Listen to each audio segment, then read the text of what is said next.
Big head, huh? Big head. You don't even know. You haven't even listened to it. I started listening to your music show on the way here. Oh, really? Why? Just to check in, see what's going on. I like to know about I like to know everything going on the network, Jay. Okay. What'd you think? Well, I drove here Right. from my hometown to your hometown, and in that length of time, you still hadn't started on any of the That's right. music discussion. That's right. That's I mean that's the theme of Sight and Sound. So technically, Right. I didn't even get to any of that. It was the Right. last one you did? Was it the singles? Yes. Did you put out singles? Yeah, that was it. I heard some fashion hot takes. Yeah, I didn't like that discussion. In fact, I thought about deleting it. Really? Yeah, hashtag transparency. But it is what it is.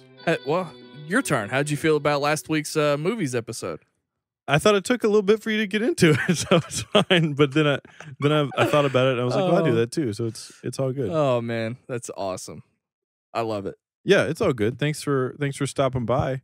Put out 2 music episodes. I thought to myself, I didn't want to do that. I didn't want to put out Brando's episode because I didn't want it to get buried by the potential content that we could be doing this weekend. And then I thought to myself, that's not a Jay Williams thing. I always just say, put it out. If it's finished, just put it out. Yeah, put it out. When Ryan Johnson finished The Last Jedi, I should have just put it out. You just put with the green screen and all, no effects. Well, no, I mean when he finished, like I want to see Andy Serkis and Lupita's pajamas with the helmets and the dots. And I meant when he submitted it to Kathleen Kennedy as a finished product. The 3-hour cut. I just said the movie that we're getting on Friday, when that was finished, he should have just put it out. We'll talk about it. I'm just saying. How do you feel right now? You feel good? We just went shopping at Kroger for clothes. I do feel good. I got a nice hoodie that I'm praying to God doesn't shrink. I feel good. We're recording this earlier. I love when we record early. I do too. And again, it's partially my fault, but there's a lot of times when we have to record really late, and so we go into the wee hours of the early morn. Yeah. Sometimes, and so it's nice to just kind of have the entire day if we need it. Right. Which hopefully we don't, but it's still light outside. My grandmother was going to cut my hair today, and I didn't know you had a grandmother. Yes, I did. Yeah. Dirty. Yeah. And it was going to be in the afternoon because she had to go to church, but I told her that was going to be tough because I was going to podcasts, and she was like, well, how long will you be? And I said, well, it could be 3 hours. Well, it could be more than 3 hours. I mean, if we do a 3-hour podcast, we've probably been here for much longer than that. So I don't even know what time it is right now. The Star Wars conversation will probably be 3 hours. Have you ever explained your grandmother's Spanky to our listeners? I don't know. You don't want to? I mean, I have a grandmother, and her nickname is Cracker. There's that. There's a story behind it, but I don't know. I don't feel like telling it right now. I'm laughing at how you're doing it. I'm not laughing at I just think what you're doing is funny. Yeah. Listen, I want you to do me a favor. Reach to your right and grab what's there. Is this from Tipsy Elves? No. It's from it's from somebody. And look how much that was. At the risk of having bad radio, what I picked up is a Christmas sweatshirt in a bag. It was gifted to me. And it's men's family PJ is what it is, and it's green. It says "Stop elfing around." Yeah. And sorry if the plastic is loud. How much was that shitty sweater? Is this a one piece? I don't know. I haven't opened it. I'm sorry, 2-piece item. If I had read the tag, $70. That's right. For this Christmas family PJ. Look what size it is. A large? I wear an extra large, and I would also never wear that. If you spend $70 on me, yeah, first of all, get the size right. Second of all. Who did this? Cookie? No, I'm not going to say who it's from, but yeah, come on. Oh, because you just outed the item, but you can't out. Exactly. That's an interesting strategy. Yeah, so sorry. I'm going to have to take that back to Macy's, which I've also never shopped at my entire life, and I'm going to have to get my money back for a $70 Christmas sweater. Yeah. If you're going to buy the Christmas sweater is a clever thing, right? You wear it because you're being clever. Obviously, you would never wear it any other time. I was going to say, what a horrible business model. Yeah. Just don't You'd have to expand in other holidays if you were to thrive. Yeah, don't spend so much money on the clever item.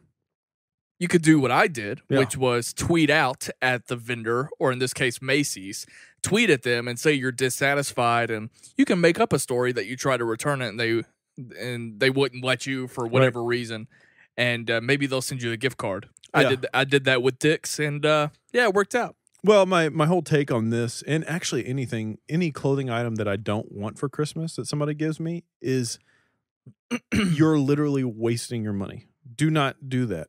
I feel bad for you for wasting your money because I'm never going to wear that. Like, I've literally gotten gifts from people and I've been super mean to them about it. I'm like, I need to teach you a lesson. What you've done is you've just wasted your money. I'm never going to wear this. Never, ever, ever get me this. You said this to your family? Yes. My mom one time, so we have an account with a company that sells like blank merchandise, like blank Gildan stuff because of where I did screen printing. And one time I told her, I said, hey, order me a few shirts. I need some, blank shirts. And she was like, okay. And then when she gave them to me, she's like, oh, I got you something too. Oh. She knows I like denim. Here's this denim jacket that was just not good. And I told her, I said, do not buy me things like this. Yeah. You've wasted your money. Yeah. She was like, okay. I feel like that. I'm not trying to be mean, but I feel bad. I feel like that's a general rule, though. Yeah. Like, yes, I could go on about how, yes, people are getting a glimpse into douchey Jaye Williams, but you can't do that because there's so much sense with that. Well, like, I'm being upfront because I feel bad for them having done that. And that's the worst thing is it's like accepting the gift that was expensive and just having it sit in a closet. Well, no, I'm thinking about the fact that, like, it's hard for me to get someone a gift in general, for me to decide in general, what does this person want? When you get specific with clothes, does this fit their taste? Is it going to fit their style? Well, the same thing. Is it going to be this right size? Like, there are so many factors, and it's just like, I can't imagine what that's like. So you're absolutely in the right there. Yeah. Yeah, I don't want anybody, and my family is actually pretty good about this. They usually don't, like, my mom last year got me a UK Star Wars mashup T-shirt, and it worked out pretty well. And I think that she was very confident that I would like it, and she was right. But when it comes to what kind of jeans, she'll ask me, "Hey, do you want jeans for Christmas?" Never buy me jeans. I tell them, yeah, this is what I want, and basically I do everything but hit click order. Right. And so that works out pretty well. Same with shoes or whatever else. It's just I usually just never buy me shoes either. I usually just pick directly what I want, and then unless I've sent you specifically what I want. Yeah. Like if I'm like this one thing right here is exactly what I want, and you can buy it for me. That's the only time I'll give it a pass. The only other clothing item that I'll just accept are socks. Like I'm totally down with socks. Yeah. Please buy me socks. There was one year, because, at least in my family, we got presents as kids, but as we got older, it was more about the next generation, or we didn't really need anything because we were in our teens or young adults. So it wasn't about getting the quote unquote kids presents anymore. And so the cousins kind of band together and we're like, well, we can do like a Dirty Santa or White Elephant, whatever that game is.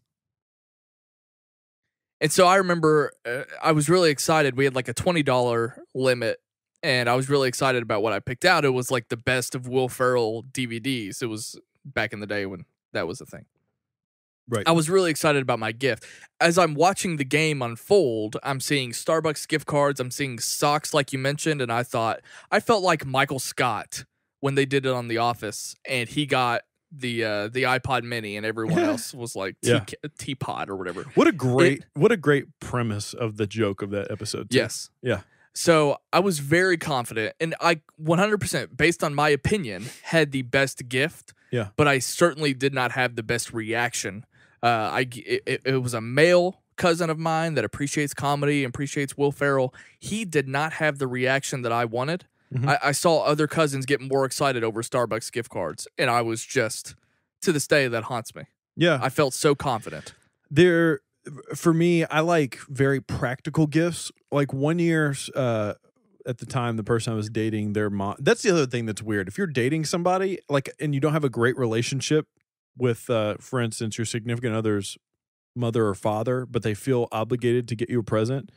It's like you get like I remember last year, and I have a good relationship with Kayla's parents, but her stepmom gave me a Bon Iver poster, and I was just like, this is almost awkward because this is a perfect gift for me. Yeah. But it's just like Kayla obviously just said, buy this for him. It's just like, okay. But one year, my ex-significant other's mother gave me this, like, actually I think it was her dad, gave me a ice scraper for my car that like has an extension on it. And I was like, this might be one of the greatest presents ever. Because not only do I need this and is it practical and something that if I didn't have it, I'd be like, fuck, I need that.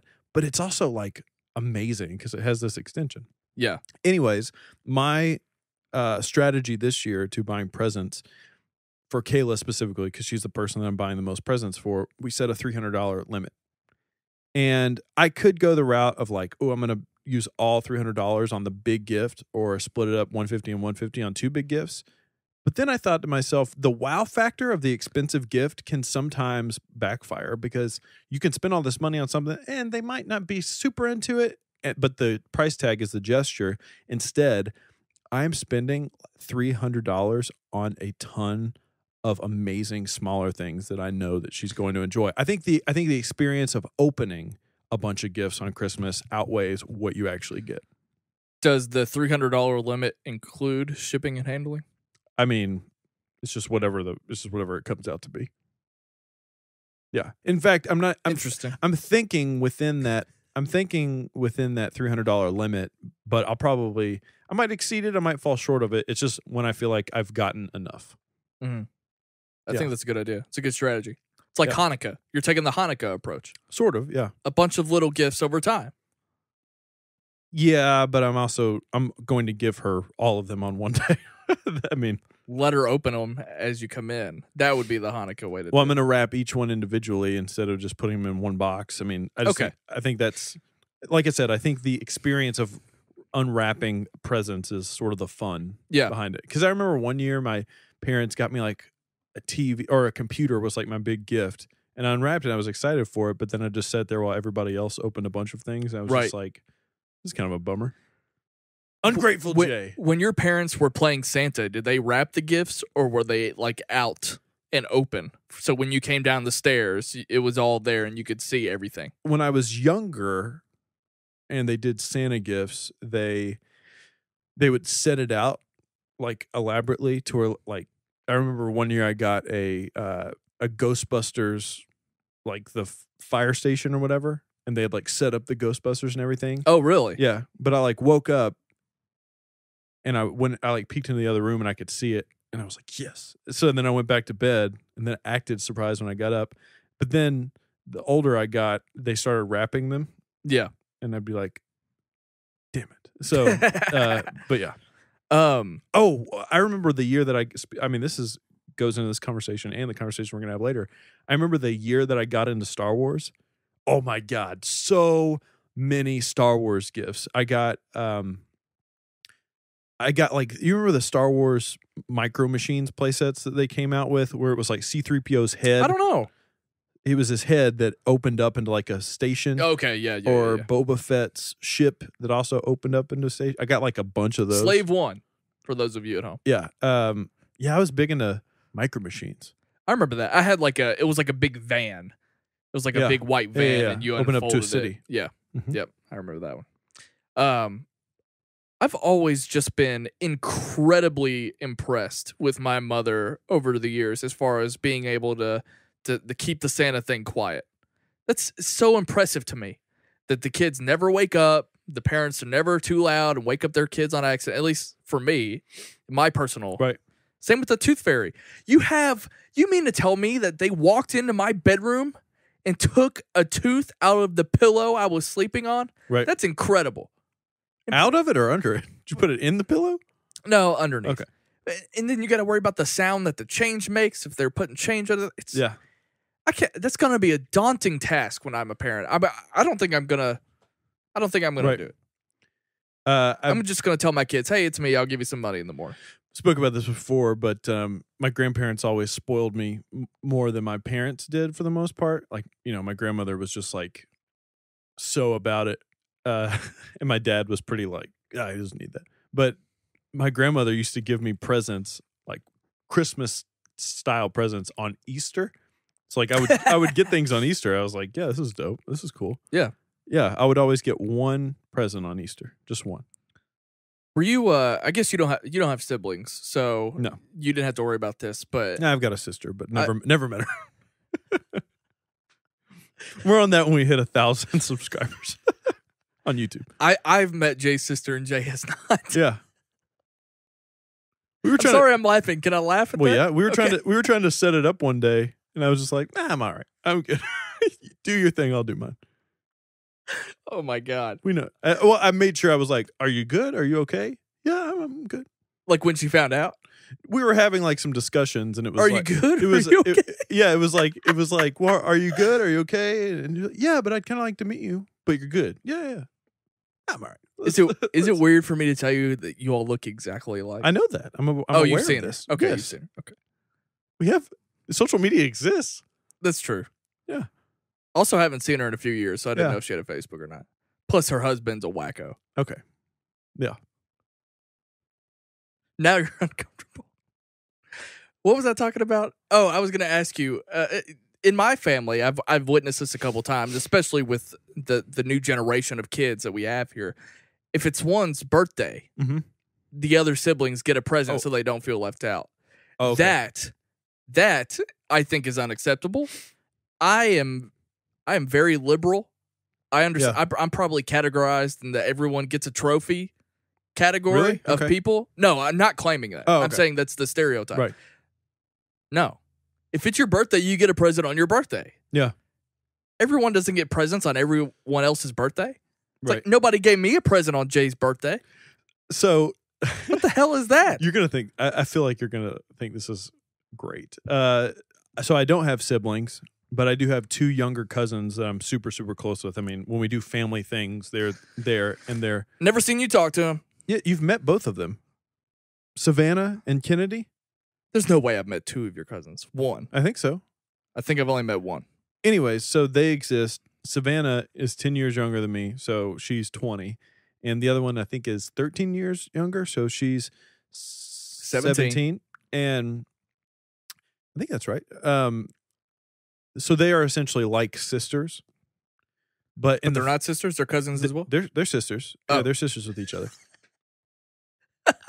They're essentially like sisters. But no, they're like sisters to me. Younger sisters. Yeah. Except, so when they came into the world and they were in existence, like most families, like the young kids are always like, oh, they're the shining stars, they're the focus. Right. That was not the case in my family. They made it very, very, very clear.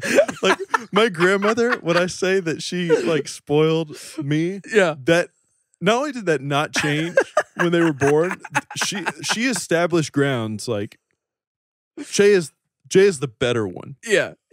Oh my God, that's amazing. Like I love you guys, but Jay's still you cast the one. shadow on the others. Yeah. Which is, oh my God. And that that's great. mainly comes down to the fact that like within that family of the matriarch, the patriarch, this and that, my grandfather had two daughters and then would go on to have two granddaughters as well. I'm the only boy within that family. So it was always like, Yeah. finally, So there's that. But when they would have birthdays and stuff like this, because I never experienced what you're talking about, that jealousy sort of thing. I would love going to birthdays with them because it was always like, when is that going to happen? When is she got this, you Right. know? Oh, I loved it. I loved watching it happen. That's hilarious. Popcorn in hand. Yeah. I mean, I think that happened a little bit growing up with me and Taylor. Right. I remember in Tyler. Is that how I said it? No, but it's just Tyler. Yeah. That's how that one guy thinks I talk. Yeah. In the YouTube video that someone made about us. But because we had the same birthday, so when we had family gatherings, we would take turns, and she might open presents first. And I remember we'll be watching Taylor open presents, and my grandmother would make some off comment like, and Ryan's just over there being so good, patiently waiting. And internally, I was like, let's fucking get to my presents. Right.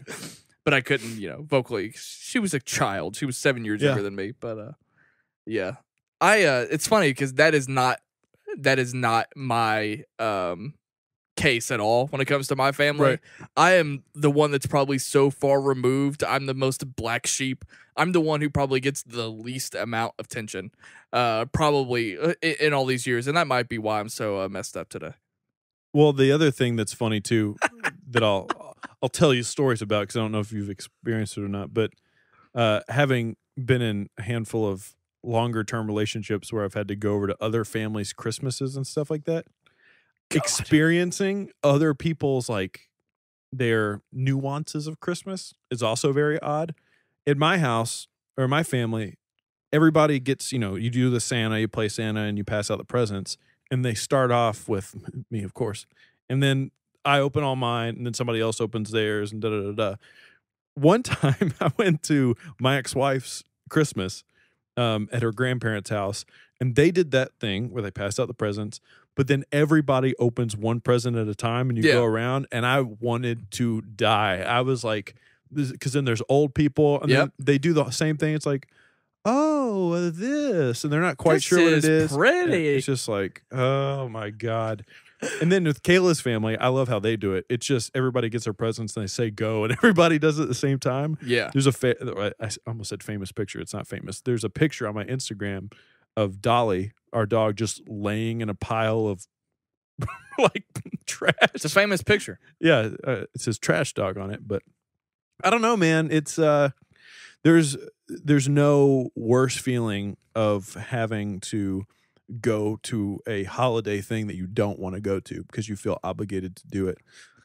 That's not really the case with me, but what's it going to be like when we're of age? And I don't know if you want to have kids, but like, no, as an adult, when you're in your 40s, like the gifts like will turn into like a knife set, or like I used to work at Lowe's, and obviously that's all about getting the dad a screwdriver set or something. And I've always thought of those to be terrible gifts. Well, I'll tell you what. I would like to receive gadgets, technology, things like that. Like a new cell phone would be a nice Christmas gift. But like, I can't imagine what it's going to be like when my kid gets me like kitchen knife sets. I'm just going to look at it like, what the hell is this? Well, I'll tell you this. One time... It's the gift that keeps on giving all year round. Somebody gave me a tool set for Christmas, and I was like, all right. So I shoved it in my garage, but the older I get, I'm like, damn, I wish I had that tool set. You appreciate that tool set. Yeah, absolutely. I bought a drill recently, which was actually Kayla bought the drill, but I bought some bits for it. I've bought tools. It's just a matter of how few and far between the instances are that I might need tools. Do you have the issue? I have this issue every year where leading up to Christmas around August and September, actually after September, this is what triggers it. So my birthday is in September, so I'm always looking on the horizon of Christmas. It's far enough. Christmas is far enough away where I can celebrate both. Some people who have birthdays around Christmas, they either have one or the other, I feel like. But I feel like if you have one in December, I feel like people they're like, well, we're going to give you your present on Christmas or whatever it is. Right. That's just not the case with me. So what happens is I'll get birthday presents and then I'll look ahead like, well, these are the things that I didn't get and that I want. But then in December, when people ask me for Christmas lists, I can't fucking think of what I want. So this year it was like stuff I've just saved in Amazon. Like I need new lights for shooting video, and I want a lapel mic and this and that, a lavalier mic. Just a bunch of like things that they're like, I don't know why we're buying this for you, but here's this clip that you need to hold something. I was wearing the Sight and Sound baseball tee that I have, which is probably my favorite shirt that we have. Okay. Or at least that I own. I'll drop some news about that in a second. Go ahead. I was wearing it the other day. My grandmother was leaving my house, noticed my shirt. Because, we've talked about how, like, grandparents just, like to take a look at what is on your shirt. Have we talked about that? I don't think we've talked about it, but I do think if there's anything that will make an old person feel more like they do not exist in the current time, it's whatever somebody is wearing on their shirt. It's like explain to somebody what like are you familiar with Supreme? Do you know about Supreme? It's just a box logo that says Supreme. Oh, right. Yeah. And the shirt goes for probably thousands of dollars. Right. Explain that concept to an old person. Yeah. I mean, growing up, I've talked to like people like Cody, and we've shared this over the years, how it's just funny when you're growing up and you're just like wearing your clothes, not thinking anything of it. And your grandparents are like, oh, let's take a look at your shirt there. And then they read it out loud and they'll be like, and it'll say something like American Eagle, Varsity Squad, estimated 1978. Not estimated, established. Estimated? What the hell? Established. Oh, man. It's okay. It's okay. Joke within a joke. It's all right. Anyway, I just remember being like, yeah, why are you reading my shirt? Like, yeah, because they don't know what the fuck they just read, and you know it. And it's just like, okay, thanks. So anyway, that happened the other day, and they go, oh, Sight and Sound, and established 2016 is what the shirt says. Estimate. And my grandmother says, oh, that's the theater that we saw so-and-so in some other state. In Pennsylvania. Yeah. Yeah. And so I think that was like 2 weeks ago, around my birthday, when I saw them.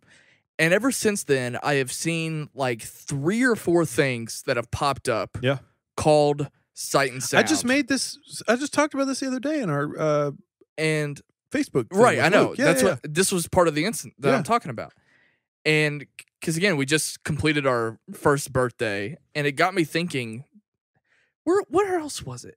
I was on Vudu, and Vudu has the Rotten Tomatoes like linked into it, so I can see reviews there. And it might have been Force Awakens. I was like trying to see what people were saying about, or it was Rogue One, and I saw Sight and Sound without the ampersand. Yeah, and Sight and Sound had done a review for Rogue One, and I just think it's funny because over the years I've come up with podcast names and band names and song names, and every time website names. Every time I've thought of one, I always look it up online to make sure. Yeah. And I don't remember how it happened. I know you came up with Sight and Sound, and I remember thinking, yeah, it's a good name. Mm-hmm. Let's do it. And I just think it's hilarious that over time we see more and more things called Sight and Sound that are already more established than we are. I told you this off air, but the Rap Caviar playlist, the biggest playlist on Spotify, sort of shapes a lot of music business today. They launched a show. They just launched this new show, which is strange. It's a strange concept. There's a show on Spotify that exists in the playlist that's like brand new.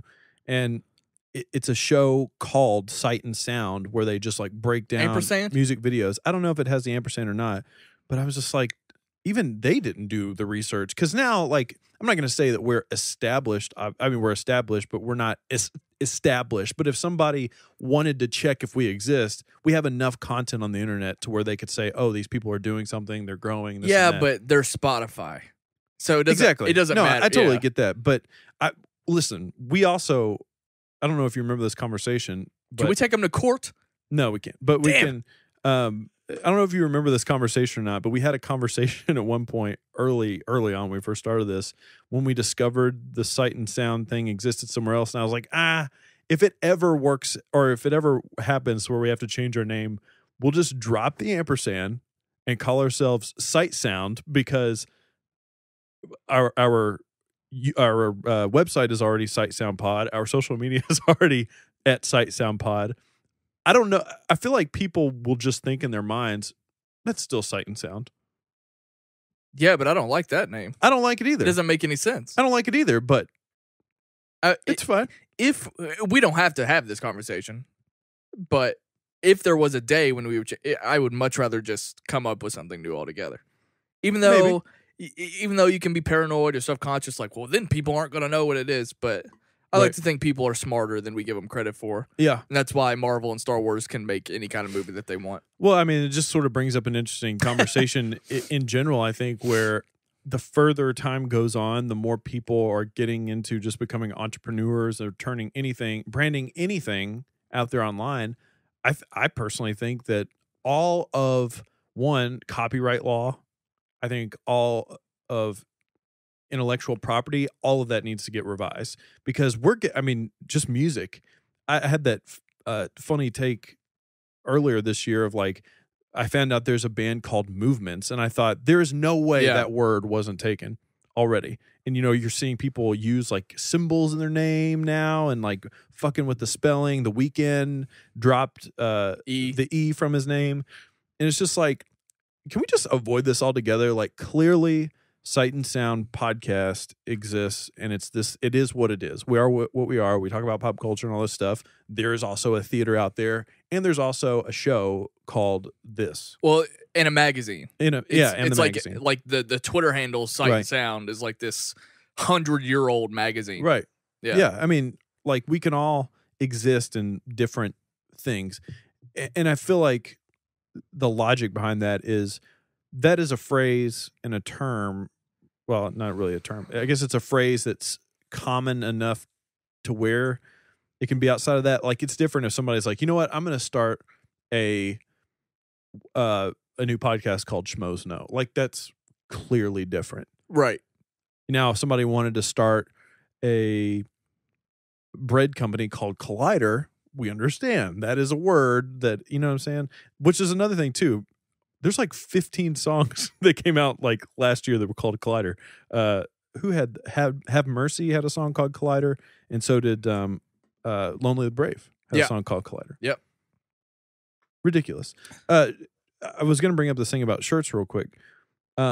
This year we sort of implemented this thing where we did a new shirt every month, and then it was only available for that month. I'm not going to do that next year. It's too. I feel like what happens is I realize the month is coming up, then I have to come up with a shirt design. Sometimes it works, and sometimes it's just like half-ass, like, here's a shirt design. So we're not going to do that anymore, and I'm just going to put the baseball tee logo, the classic logo inspired by Coke. Just put it back up there for anybody to buy. Yeah. Maybe we'll do some more stuff. I like that. Yeah. I really love the idea of doing one in line with a show or movie that comes absolutely. out. I would like to that. do that more so. Yeah, because I definitely like doing that. We're able to gauge that more. Yeah. Like, we know Star Wars is coming up. Maybe we do a Star Wars shirt. Maybe that's a more cliche idea, but like the Mr. Robot and the Leftovers, those are some of my favorite shirts. And that's just a cool logo, too. Yeah. I mean, like, that's something that you don't even need to watch the show to still be able to buy that. Even the Leftovers one we did, you don't have to necessarily watch the Leftovers to be able to appreciate that shirt design. It's really cool. Yeah. So the Game of Thrones shirt, those were cool. Yeah, they were. But we should upload them again real quick and then order them. And then they'll get taken down. But it'll be fine because we'll have. There's somebody out there. I was going to say somebody out there has the one of a kind Sight and Sound Game of Thrones shirt. That's really, really fun to think about. Do you want to talk about music now? Are you ready to get into the first topic? We can do that. So the way we're going to do this week, we're going to talk about some music. We're going to talk about some Star Wars. Then in the end, we're going to talk about Mr. Robot. Before we get into that, let me just say one thing about this Mr. Robot discussion. There's no spoilers. There is nothing. All we want to do is sort of pitch this show to you because I don't have any hard evidence of this other than just sort of gauging the heat meter for everybody else. But I feel like this show was a hot property after the first season. Everybody was buzzing about it, and then people just fell away. Nobody's talking about it anymore.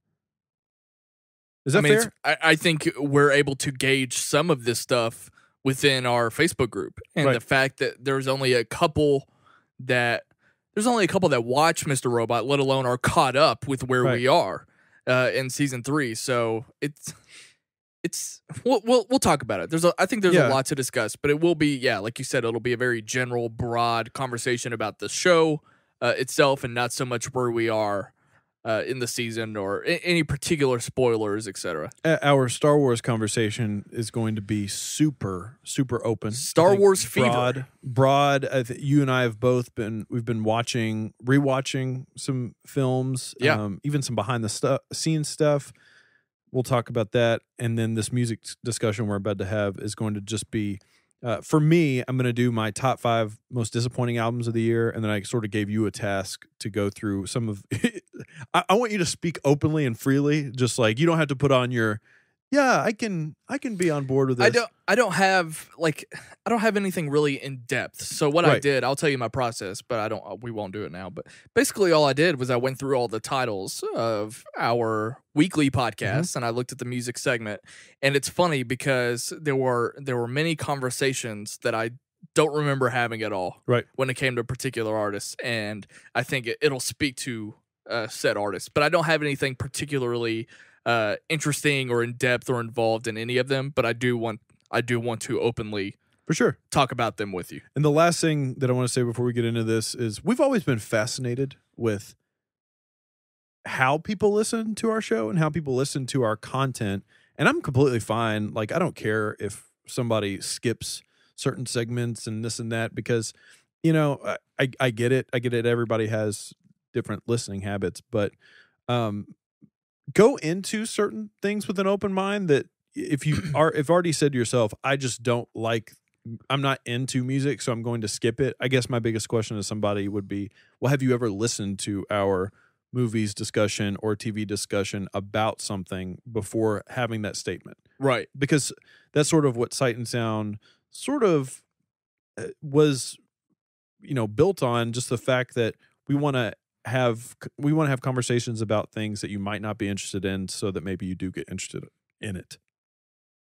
And that's part of the design, as far as I go, which is that you oftentimes the conversation is, here's Snelling, here's why you should care or not care or whatever. So, because I'm not as engaged with, music in general. And if I was to give the audience any kind of disclaimer here, because our show is also on SK Plus, and I actually wish I probably should have done this at the top, because we're 36 minutes in, so I don't know who's here, but our show is on SK Plus, and if you're listening to this, you might only listen to it there. Please know that our podcast feed is a whole other thing. Jay has his weekly music show. I have my movie show. We put up TV recaps. We do after parties. We do all of this stuff elsewhere. So if you only listen on SK Plus, God bless you, because you're probably commenting in the comment section. But and I think that's what's great about being on YouTube. But our podcast feed is its own thing, and our YouTube channel is its own thing. So I ask, if you like what you hear on SK Plus, come hang out with us elsewhere, because there's a lot more stuff going on. Yeah, for sure. And that was sort of prompted by the fact that there was somebody that apparently was interested in the music discussion that we were having regarding the Grammys, that left a timestamp in there for anybody else that might be interested in the Grammys. But I'd never seen this person communicate with me on social media and in a Facebook group on it. I thought to myself, does this guy like when we talk about music? Does he even know about the music show? So yeah, just look around, read our description box. You can find everything that you will want to know about Sight and Sound essentially lives in our description box. Where to buy t-shirts, how to join the Facebook group, how to check out our YouTube channel, which we're approaching 1,000 subs. What's your take on that, real quick? We're in the final stretch. It's going to be very difficult. We're not going to make it. Okay, that's a negative approach. I would have liked to have seen some more. I just think it's realistic. It's realistic, but I would have liked to have seen, like, it doesn't bother me. What can we do to do it, to make it a more we would have to activate a more thing. We would have to activate the street team, which is our Facebook group. We sort of did that, I think, a little bit, but I don't know. I'd have to think more about it. I mean, I probably could have come up with a couple of creative ways. Like there's some other Facebook groups that I've been involved in, and with that kind of stuff, you have to gauge what self-promotion is all about there. I think it's all about putting YouTube videos out. We need to be that too, trying to bring in more people, which is funny. And I've been watching Kristen Smith, by the way. If you're not subscribed to Kristen Smith's channel, please do so. The Film Smith, great friend to us here. You met her the other day. What's up? I've been watching, because I'm subscribed, and I'm watching how well her videos are doing. And her videos, she's a new channel. Some of them do better than ours. Right. So I'm curious. I'm curious what kind of factors into that. And of course, Jay and I do this regularly when it comes to Collider and Schmoes Know. Like, what factors into how well their YouTube channel does, how well they're growing. So it's a fascinating conversation. Yeah. And even going back to the conversation that we had a couple of weeks ago, like, do our podcasts hurt our channel? And like, there's just a lot of interesting things to consider. Yeah. But overall, you're right in that making video content is the best way to improve our channel. The thing that I've noticed, and her and I had this discussion very briefly, she had said that she had asked a few other YouTubers around, like, you know, what does well, what gets you views and what gets you followers. And they were all like, well, reactions. People were really into reactions. It's a trend right now. And I saw her do some reactions, and they are getting more of a pop. So I get that. I'm fascinated by that. I don't want to talk about, we have our stance as far as how we would like to do reaction videos. But in general, the idea of them, I don't know how people do them. Because when the Jurassic World trailer came out, it was like 9 at night. And the last thing I wanted to do was produce a video. Yeah. And sometimes stuff comes out in the morning when you're at work. And it's like, I don't know how people make reaction videos, dedicate themselves to reaction videos. Because things just drop willy-nilly. Yeah. That's fascinating to me. There was a guy early on in Film Beef that I don't remember exactly how we met. I think his name's Wade. He did Cool Nerd. He just did reaction videos on YouTube, and it wasn't just trailers. It was to anything. It was soccer compilations and things like that. Yeah. I have never in my life seen a YouTube channel grow as rapidly as his. Yeah. And it's a shame because I don't think he didn't last very long. I don't think he makes content anymore, but I've never seen something grow so quickly based on reaction videos, and that fascinates me. Yeah, and it's sort of a I'm realistic about it too. I know that for me, doing album reviews does not only get people to come to our channel, but it also gets a very wide demographic of people because of all the different types of content. So, for instance, I haven't actually done an album review in a little bit. I think I put out one earlier this week, or maybe last week. But you know, because it's winding down the year, I was like, you know, does this even need to exist right now? But I wanted to do a video where I answered somebody's question. Ross Cassidy, I posted that video where Ross Cassidy had asked that question about album lengths. When is the album too long or too short? I knew it wasn't going to do a ton of stuff, but I enjoy making those videos. Yeah. Like, that's almost serving our existing, you know, subscriber base and whatnot. So we're aware of these things and we know what we could do and what we can't do, but it's a constant balance for me of like balancing things that I enjoy doing versus things that I don't necessarily enjoy doing, that it's just going to bring people in. But one way where that did work was I did that Warped Tour video. That was topical. I mean, that was right. I love those discussion videos, but that was very topical. Yeah. And this year for music specifically hasn't been the best. Sight and Sound was sort of one reason that I was really interested in doing Sight and Sound when we first started this was because of how topical 2016 was. And I didn't have a platform to discuss Frank Ocean dropping 2 albums, Kanye West having a floating stage, Kanye West doing his album release at Madison Square Garden. Like, those are topics, like movie topics, where you have really topical moments that we just didn't have this year. But anyways, weren't we supposed to be getting into music? I don't know. That Christian Harloff video that I referenced on my movie episode, that would have killed for our channel. Oh, yeah? I was probably 1 or 2 edits away from having a viral video. It would have destroyed. You like that? But no one will ever see it except Christina. Well, let's get into this movie or music discussion. Excuse me. I, in support of list season being here, I'm dropping my singles list on December 15th, same day that The Last Jedi. In fact, that video will probably go up right when I'm heading to the movie itself. But I figured I would give my top 5 most disappointing albums this year. Yeah. And in order to bring you into the conversation as well, I figured I would let you give your, maybe not necessarily negative opinion, but just your poor takes on our music discussions. The way I approached it here with my list was the top 5 like forgettable, least interesting things that I didn't care about is probably that's how I approached it. And the way that I sort of gave you passed along this discussion point for you was I was thinking for you to say, you know what, when I listened to this, I fucking hated it. But then you sort of interpret. I told you interpret it. I've got some of that. Okay. It's just that I couldn't come up with 5 instances where I hated listening to something, so I needed to kind of broaden it up a little bit. All right, well, hit me with your first one or your top number 5. My number 5 was Migos. Okay, I'm there with you. I remember, and the only reason why it's on here is because I remember we talked a lot about like Gambino shouting out Migos. They were in Atlanta, like. The way that it was portrayed to me was this is like the next big thing. They're a huge deal. Like if I'm gonna get back into rap, it's gonna be through Migos. And I remember hearing the Bad and Bougie. Yeah.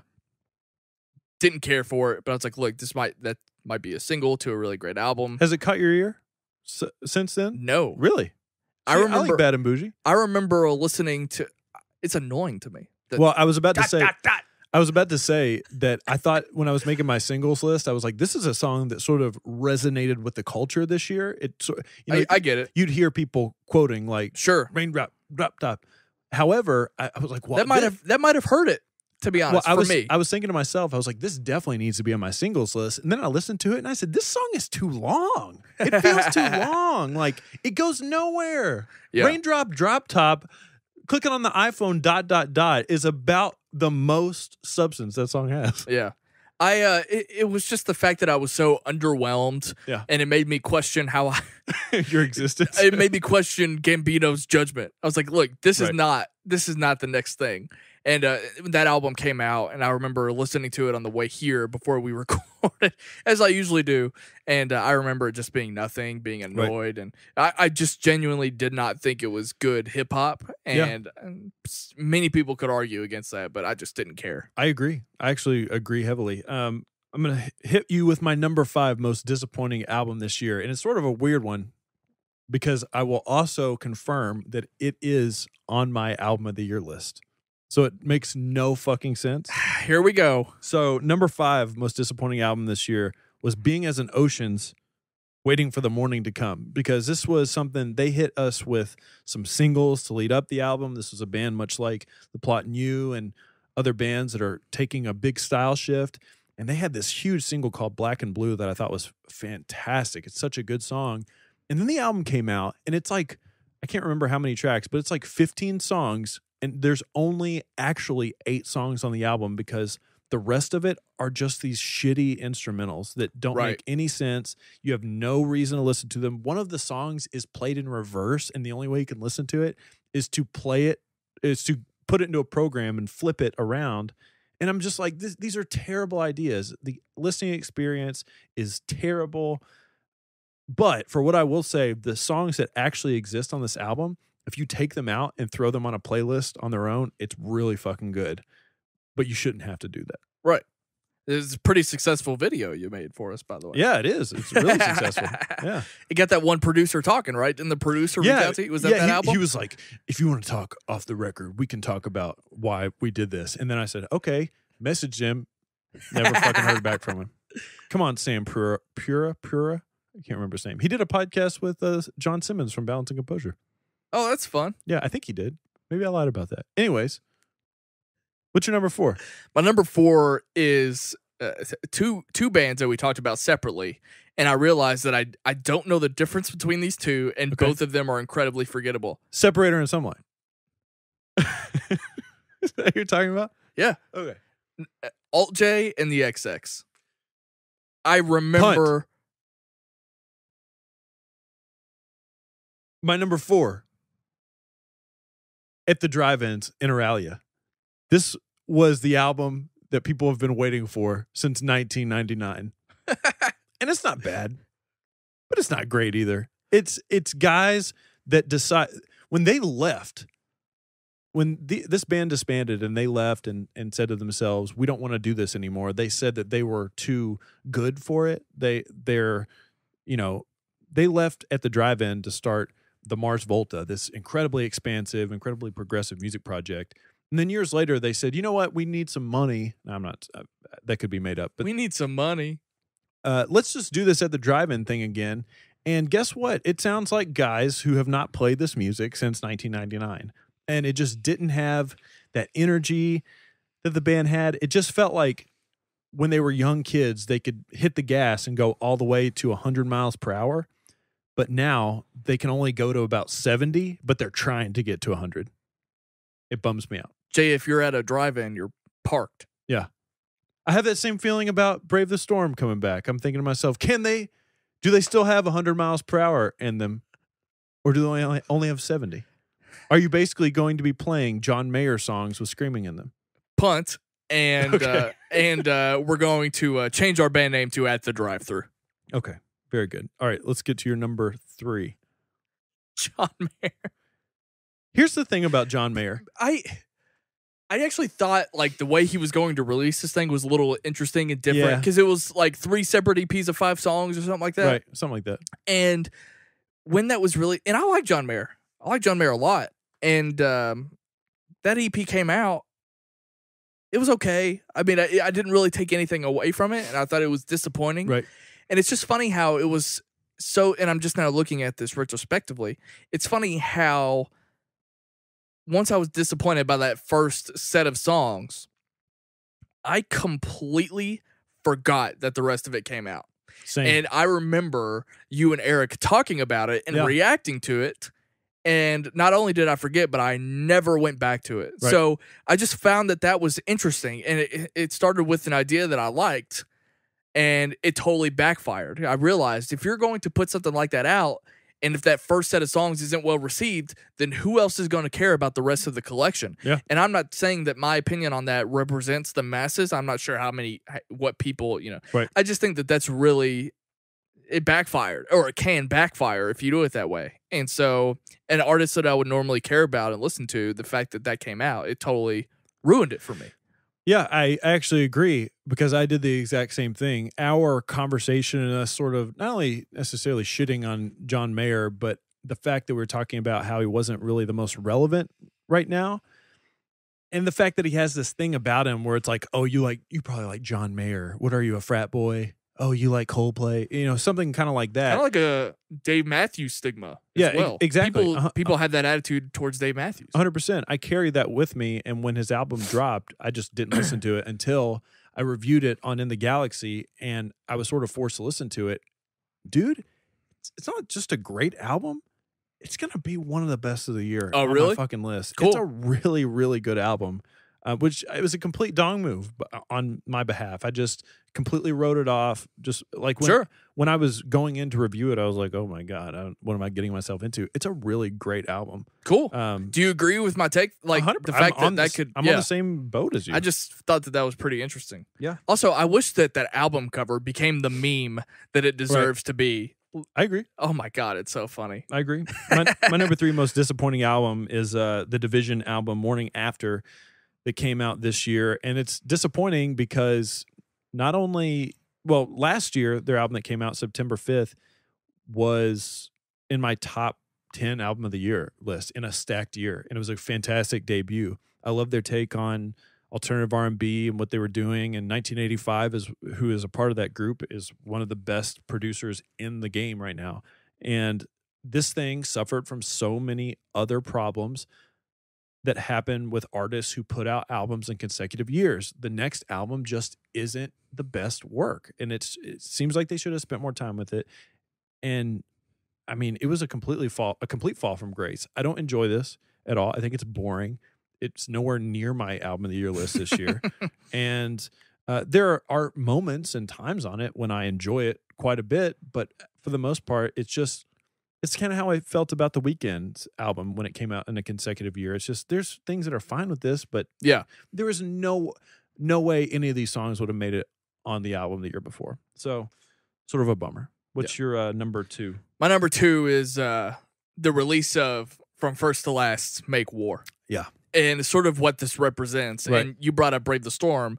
Imagine how I feel about coming back in this genre after so much time has been removed. But when you apply it to Sonny and what he was doing for Skrillex for so many years, not only do I question, like, why did he feel the need? Yeah, it might just be some project that he thinks is cool and he's doing it in his spare time. But I just find it weird that the guy who's popular for Skrillex went back to the thing that there's just no way it can be successful.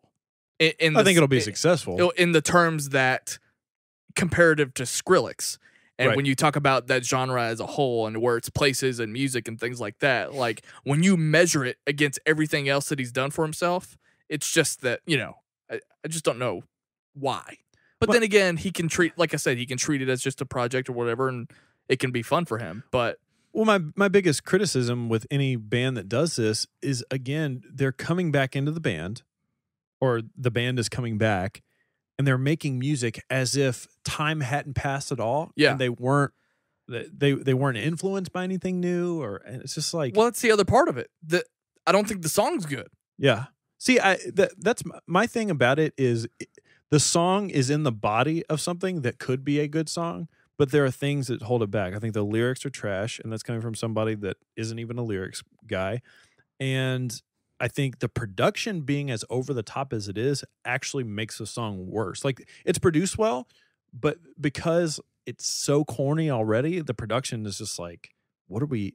I mean, I don't need the production to be that over the top for a song that's corny as it is. I think there might be, at least for me, there might be already a stigma when you hear about a band coming back like that. Especially like that in this genre. So I'm always fearful or skeptical, and I just don't think they won me over. Well, and I know a lot of people disagree with me because, again, going back to the fact that so many people were vocal on that video you made. Well, one of the worst things you can do as a band doing that is come back, do your thing for like a year, and then go away again. I was gonna say, what else is happening? Yeah, exactly. When's the last time here's a good example of where a band has come back and they're making it work for them. One, Thrice did that, and they've been consistent ever since, probably on one of the biggest rock music tours of the year, the one that they're co-headlining with Circa Survive. And a band like Under Oath came back. When they came back and they did their tour where they were doing They're Only Chasing Safety and the Define the Great Line in the same night, playing it from front to back, I thought that was so shitty because they broke up. They obviously did their solo projects that flopped, and now it clearly seemed like they were doing it for money. However, the band has been consistently playing shows. They did a tour with Bring Me the Horizon, and they are massive names on these huge rock music festivals that are coming up next year. I was just gonna say, I think that Under Oath is probably the only band that could have pulled off what they're doing just because of their status. I don't remember my other There point, will be an Under Oath single. I'm going to pull a Christian Harloff talking about Star Wars. There will be an Under Oath single 2018. There's no doubt in my mind. Oh, yeah? No doubt in my mind. It'll be interesting. I'm calling it now. And the album coming out in 2019. There's no chance there's an album coming out next year, though. None. Okay. All right, my number 2 most disappointed album, Bryson Tiller's True to Self. Love Bryson Tiller. Think he's fantastic. His first album was really, really good. Enjoyed it. Huge crossover success, mainstream success. But this thing, man, I could not care about this any less. I mean, it came, I listened to it, and I haven't gone back since. Really? Yeah. It's just not even on shuffle? Nope. Not only have I not listened to it, it's made me not want to listen to him at all. Like, it's just, it ruined the first album. Yeah. It's so bloated. It's like 20 tracks. It's way too long, and it's just the same idea over and over and over again. And yeah, just really disappointing for something. I think at one point it was maybe earlier this year, it was on my most anticipated. So it definitely was, because you tried very hard to get me to listen to it.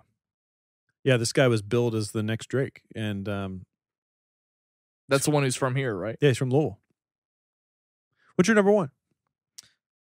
Anything and Everything, Taylor Swift. Agreed. That's your number 1 as well? No, but okay. It's not disappointing because I wasn't even anticipating it. So yeah, Taylor Swift sucks. Yeah, I How does it make you feel that she was on the cover of Time magazine as one of the people of the year with those other women? don't even. Where did that come from? I don't know. I don't like. I'm asking. I don't remember a news story I think it's of her doing that. I think it's fantastic that was the Time magazine cover. Sure. However, if I'm being completely honest about it, I actually think it's a disservice to the rest of those people on that cover that she's on there, because this is a person who would rather just not say anything at all rather than to say something that could, for instance, when Eminem came out against Trump and he did that freestyle, he drew a line in the sand. He said it in the song.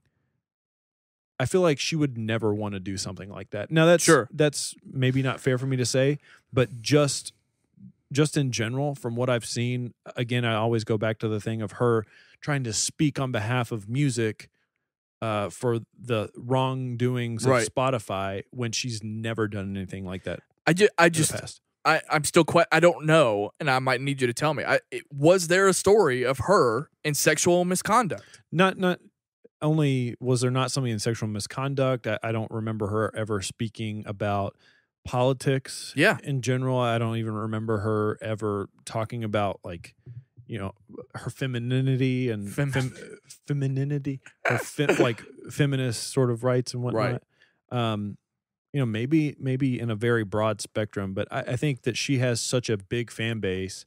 I think it's probably, and I get it, like, it's probably scary for her to sort of say, like, no, I'm not a fan of Trump, so all my Trump fans can go away, when there is a very big mass of them in the world that probably do enjoy her music. Definitely. My number one most disappointing album of the year is Alt J's Relaxer. This is a band that I fell in love with for the first time this year, so it was great to listen to their back catalog and even be inspired and influenced by their music. I mean, I talked on the show I did with Brando that their drumming directly influences how I produce drumming and music. So it was exciting to anticipate an album from them, only to get an album that is legitimately bad. Like, I do not think it's a good album at all. In fact, I think it might be borderline terrible. There are a few good songs on the album, and there are just some really, really big, like, half-ass songs, and it's only like 8 tracks, I think. It's just not good, man. It's just not good. It's a band that is good at doing something, but they spend most of their time doing the opposite of that. So we punted before. What was your I was just gonna say it's forgettable. Yeah. I mean, the XX and Alt J, they weren't hip hop. I was more on board with giving them a chance. I like music with instrumentation for the most part. I feel like that's a pretty that's a safe general term for me to make, or general rule for me to make as far as my taste goes. And not only did I look back and see both of those bands on our back catalog, but I couldn't tell you the difference. Right. And I thought that they were both completely forgettable. And I just remember thinking, I don't remember that conversation at all. Yeah. And it didn't do anything for me. I think we are on the cusp of alternative rock bands like the XX, like Alt J, even Radiohead, bands like Radiohead. Who are some other bands I'm sort of forgetting about? They're sort of like Tame Impala, or is another band like that. I think we're on the cusp of the heat meter dipping down into the cold region in terms of the pop culture landscape and what people in music actually look forward to. And I think the genre of more just straightforward rock and pop rock, like your Def Havanas, your Yumi at Six, Don Broco, all bands like that, I think that is starting to eclipse some of that. And I think that's good. I think that's good news. Which is funny because I don't think we ever spent any, maybe we did a Don Broco segment. I don't remember. But I don't think we spent any time on any of those bands that you listed. We did. Yumi at Six was a topic for like a whole month. Well, I remember doing my discography episode with They were Eric, like the first album that dropped this year. Like, that's true. Of like talking about. Right. They also sort of shaped my entire year because it just made me be like, oh, maybe there's going to be some good rock bands. And in fact, within the span of like 3 months, like 4 albums that sounded exactly like that album came out. Right. And so I think if I was to make a list, that album would easily be one of the most disappointing things, only because here we are a year removed from that release. Yeah. And I mean, that was one of my favorite bands. Right. And that album just became nothing to me. It didn't hurt them as a band. I still listen to their older music. I just don't care for that at all. And like you said, Lower Than Atlantis put out the best You Me at 6 album this year. Right. Something like Death Havana sort of captured my imagination a little bit too. So Mallory Knox, another band that's like that. Yeah. That sort of rides in those circles. Yeah. Let's take a little break. I'm gonna get another LaCroix, take a pee. Then we're gonna come back and get into our biggest topic. Some Star Wars. We'll be right back. The Sight and Sound YouTube page is the place to be. We always appreciate you checking out all the content we put out here on our podcast feed, but there is a ton of supplementary content in addition to what we talk about here. I'm over there doing album reviews for all the latest album releases. Ryan has you covered with movie news, reactions, and reviews. And from time to time, we even do television reactions in addition to original content that honestly is just meant to entertain you. Go to the description box of this podcast, click the link for the YouTube channel, and subscribe for even more sight and sound goodness. Let's talk about Star Wars. I just had to pay $20 for The Phantom Menace yesterday. Ew. Yeah, I know. We'll get into it. There's a lot to do here. I want this, if we were to title the conversation, Star Wars Fever, because I wanted it to be a little bit more than just the Last Jedi preview. It's coming out next week. What more do you want us to say about it? Yeah, you pretty much said all you can say, but I just wanted to talk about the fact that, again, not only is this movie upon us, but we're doing a lot of revisitation with the franchise in general. And we stumbled upon those like behind the scenes docs for the prequels, and I thought that was funny that we separately found those and watched them on our own. Luke just came on the Facebook thing. He was like, "Have you guys ever seen this behind the scenes thing with Phantom Menace?" And I was like, "That's hilarious," because we both literally just watched it the other day. How do you feel about that? I'm irritated with Luke right now. No, you're not. Yes, I am. You don't have a reason to be. Because he called me out for not understanding. Well, I do want to talk about that. I want to talk about, and I'm going to talk about it with Ace later in the week too. But last night I took to Twitter because I saw people were withholding themselves from Twitter because they didn't want to see the social media embargo after the world premiere last night. And he didn't like my take because he was one of the people that tweeted out that he was not going to be on Twitter for the reactions. And then we got into like a mini little argument over it. And then later that night, he spent all night talking to you about the reactions he saw on Twitter. So it's like that was completely unnecessary and hypocritical of you. Let me ask you a question. You know my stance on spoilers. You don't care. I don't care. Do you think I sought out spoilers? Do you think I know what happens in this movie? No, I don't think you seek them out. I typically do. So usually I'll hold on. Yeah. No, I don't think you seek them out for things that you care about. I will from time to time. I remember like you looked up the spoilers for Split. Game of Thrones. When they came out. Remember Game of Thrones? I sought those out. What a weirdo. I mean, and it's taking everything. I haven't looked them up, but it's taking everything that I can not to. Part of that reason is because I have this. So one of the reasons that I will look up spoilers from time to time is because I think it's fascinating to have those reveals in shows and movies and whatnot.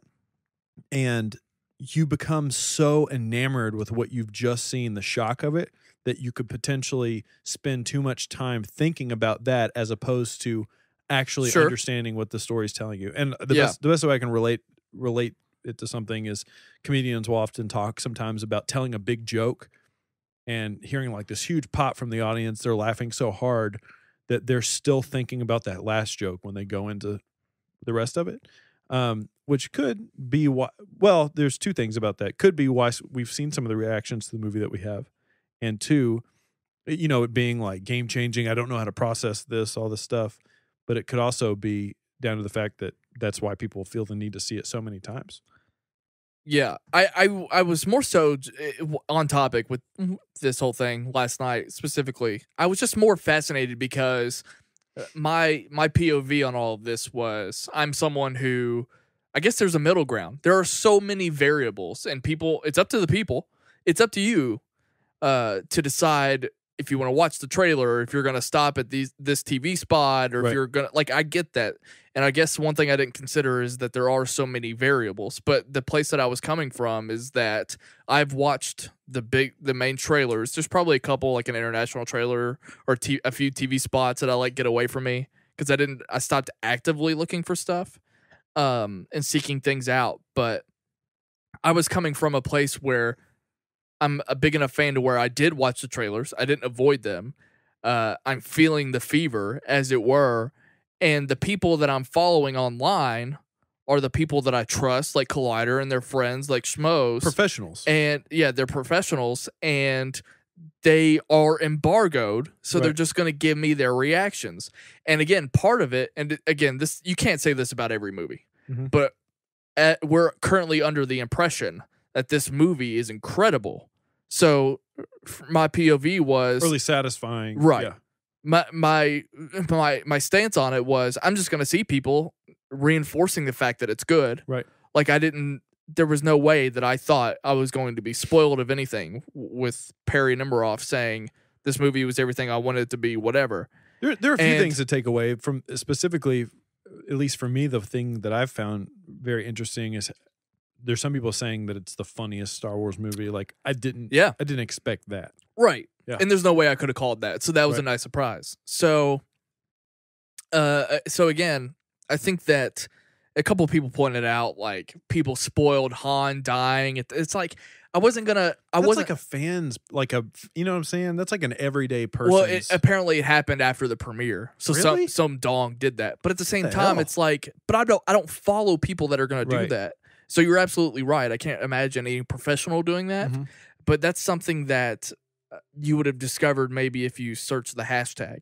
So I guess if I had to preface or revise my tweet, it would have said, I'm not actively looking for The Last Jedi. I'm just strictly going by the people who I follow, whose opinions that I typically follow with movie news. Right. So when people were like, I get it. It's up to you. You can choose to follow The Last Jedi in any way you want. And I'm not trying to correct how you do it.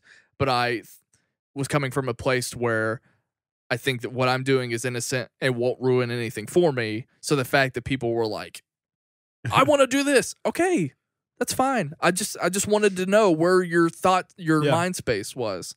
So, but it is interesting that there are so many variables and people are like, I'm stopping at this trailer or I'm stopping at this tweet. But the other thing too is I can't stay off Twitter for a week. I mean, the world premiere was last night and I'm not seeing it until Friday night with you. So it's like, there's just no way I'm not going to be on Twitter for a week. Right. The, you talk about the fever, and I fully got it because, leading up to this movie, I definitely wanted to rewatch The Force Awakens again, just to sort of have that preemptive going into it with that fresh on my mind.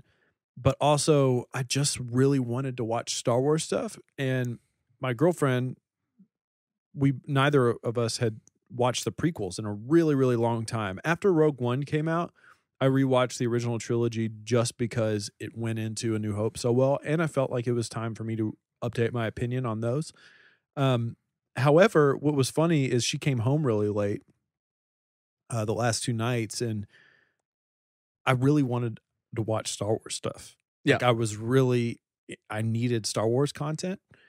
So you and I both watched that documentary that was on, I think you watched it on YouTube. Mine was included with my special features, but I didn't just do that. I went back and I rewatched like a bunch of Star Wars reviews. I saw that in our YouTube history. Yeah, I watched Christian and Mark reviewing some things. I watched like a little bit of the watch along or the commentary for Phantom Menace or The Force Awakens, I think, and I watched Chris Stuckman's review.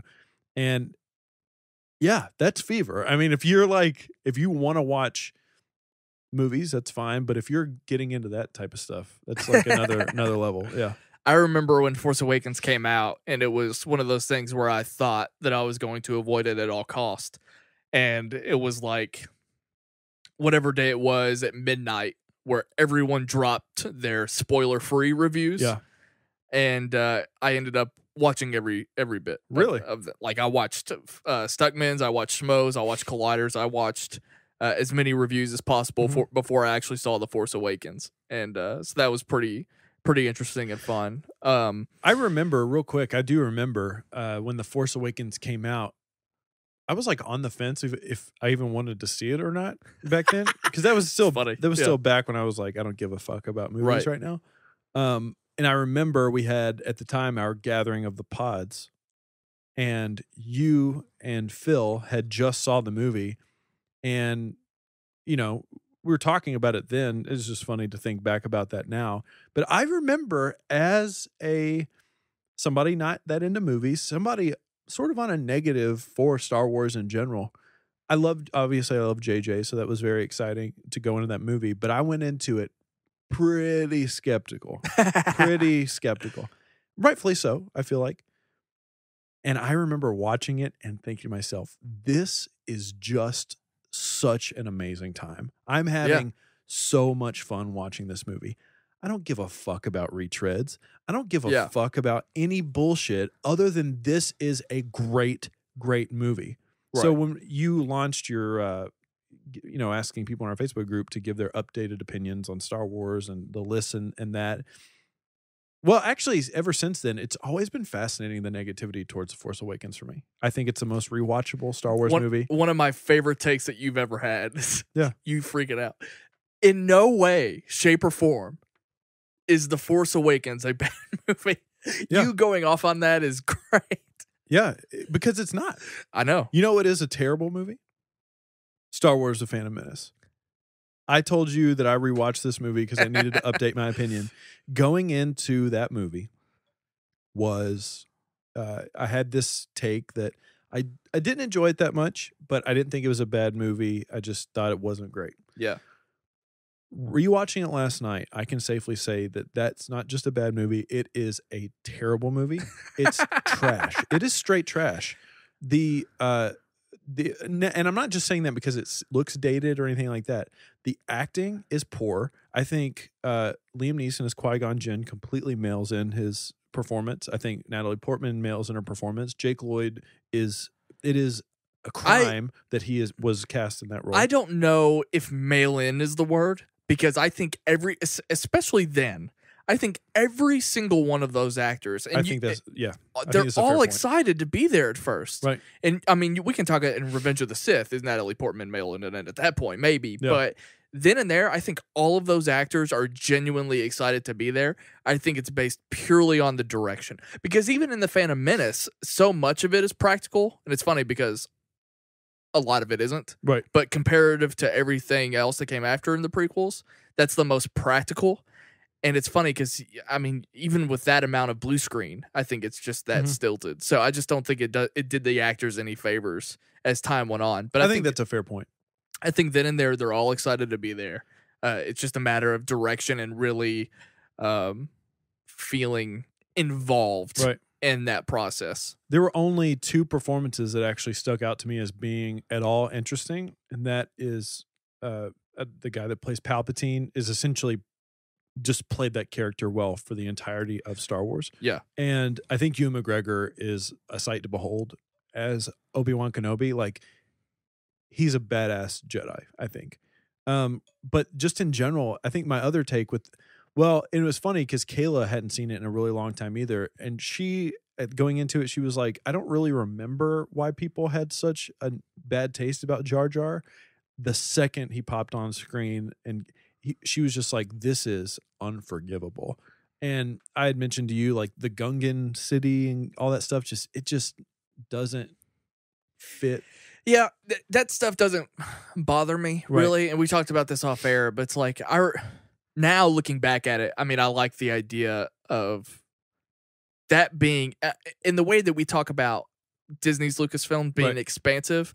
I mean, that's pretty expansive. I get to that. Me. Like, all those years later, and the fact that your technology's improved so much that you can do things like Naboo or the Gungan City. I like it, and I don't really have a problem with the production design of it so much. But I just think it's funny how people put Attack of the Clones lower Yeah. than Phantom Menace, and I think like we could debate which one's worse, but I think Attack of the Clones is just more watchable in general. Yeah. Like I'm not saying that it's a narrow margin as far as quality goes, but I find Attack of the Clones much more watchable, Right. because of things like Jango Fett, or the fact that that whole sequence is really good out in the rain. Yeah, and the Hayden Christensen just having an adult Anakin. It's more watchable to me than with him interacting with Obi-Wan and him interacting with Natalie Portman or with Padme. It's like that's just more watchable to me, even though it's not a much better movie. The whole ending battle sequence with all the Jedi fighting, obviously that looks dated, but at the time watching that, I thought it was pretty badass. Like I thought that, like that's what we've always. I mean, everybody cries out for Old Republic stuff.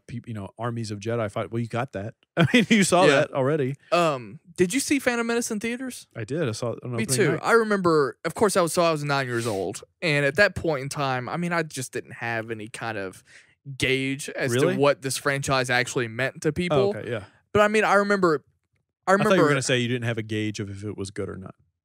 Well, when I left the theater, I thought. I mean, I remember really liking the Darth Maul stuff, but obviously things like Jar Jar, they don't bother me because I was 9. So I thought it was boring as fuck because I don't remember that. So much of that movie is politics stuff. I don't know how I didn't. Right. I agree. Looking back on it, I'm surprised that I even saw the movie.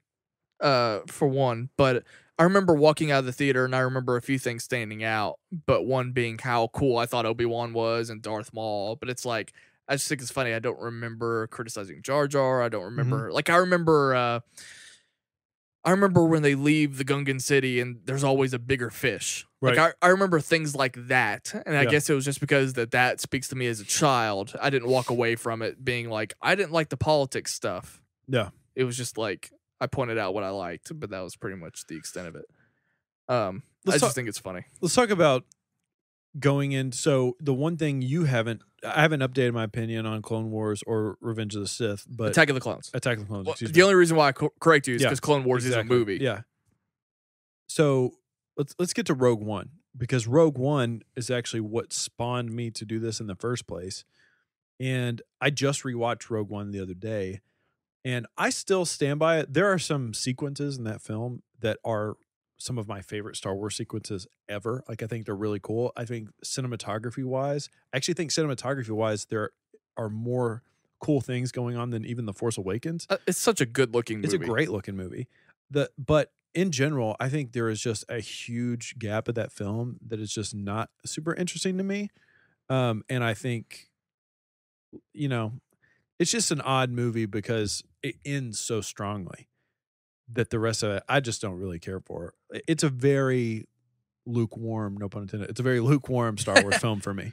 I've been down on it a little bit, and I talked about this. I think over time, part of me was like, how much do I really like it? I mean, just not invested in the characters that much in the movie. The characters are paper thin, right? And there's no doubt about it. But there are interesting characters that I like Baze and Malbus, like everything that they're doing. I am one with the Force and the Force is with me. All that stuff I think is really great Star Wars stuff. The locales and the set design I think is so much better than in the Force Awakens. And watching, I watched Rogue One the other night and I watched Force Awakens last night, so I pretty much watched the movies back to back, and I think production design and everything is infinitely better in Rogue One. It's just a lot more interesting. I loved Jeddah. I loved it. I didn't love all of Jeddah. I love the streets of Jeddah. The battle in the streets of Jeddah I think is fantastic. Yeah. The stuff in the caves and all that with what's his name?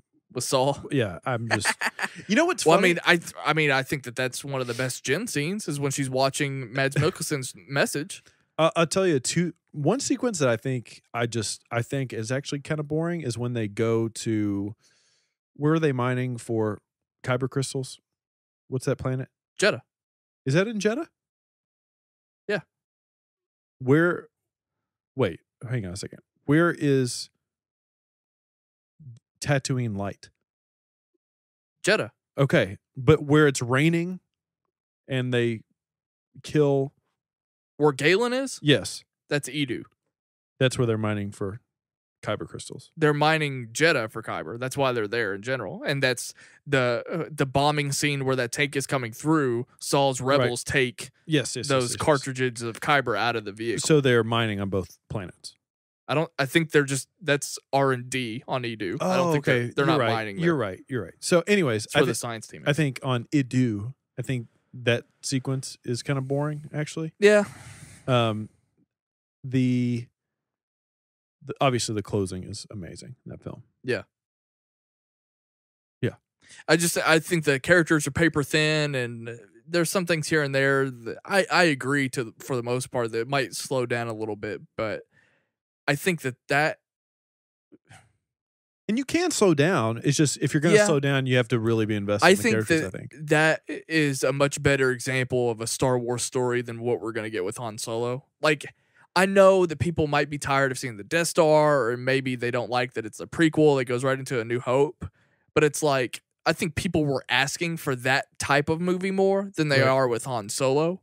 So I think we're going to look back and appreciate Rogue One a little bit more. Not that I'm just demonizing Han Solo or the Solo movie, but I'm just saying, like, when I think of how I want Star Wars to be explored, I would rather do it with these new characters and show how it kind of weaves in, other than just kind of showing the backstory of Han Solo. I get that. The one thing I was going to say about Saul, I remember coming out of that movie and people criticizing Saul Guerrero and thinking I didn't really have that much of a problem with him. And then when I rewatched it, I was like, my God. Yeah, I don't like this. Him. Is like my, other than Jar Jar, is like one of my least favorite performances. No, I agree. I think he's so over the top. Yeah. I don't care for it. I don't care. I mean, I don't care for Saw Gerrera in that movie at all. It's Forrest Whitaker. He's a good actor. Yeah. How did this happen? Also kind of think Riz Ahmed doesn't do that great of a job. He's I can't understand what he's doing. He was like really finicky, and I don't know if that was a character choice or whatever, but I thought he was inaudible for the most part. Like when it shows him arriving to Jeddah, when he's like, "Are you Saw Gerrera?" It's like, I was like, "What the fuck are you saying? I don't even know what you're doing, Riz Ahmed." Well, he's such a good dramatic actor. Yeah, that I feel like that was almost wasted because he like his quirkiness about him. He played the pilot. Yeah, he had this like quirkiness about him. He almost reminded me a little bit of like, what's his name from fucking Jesse Eisenberg in Batman v Superman. Yeah, it's like just chill out a little bit. Just take a breath. And then one scene that I watched and I'm like, just take this out of the movie is the Borgullet. Well, yeah, that was a huge thing. Like there is no reason for that to be there, and it just sucks. Like it's just like Domhnall Gleeson. I don't really understand. I think it's funny that you do that, and I will support you. I don't get it. It's my thing with that one dude that you don't like. What's his name? Paul Dano. Yeah, it's my version of that. My take is that Domhnall Gleeson being in any movie could have been anybody else.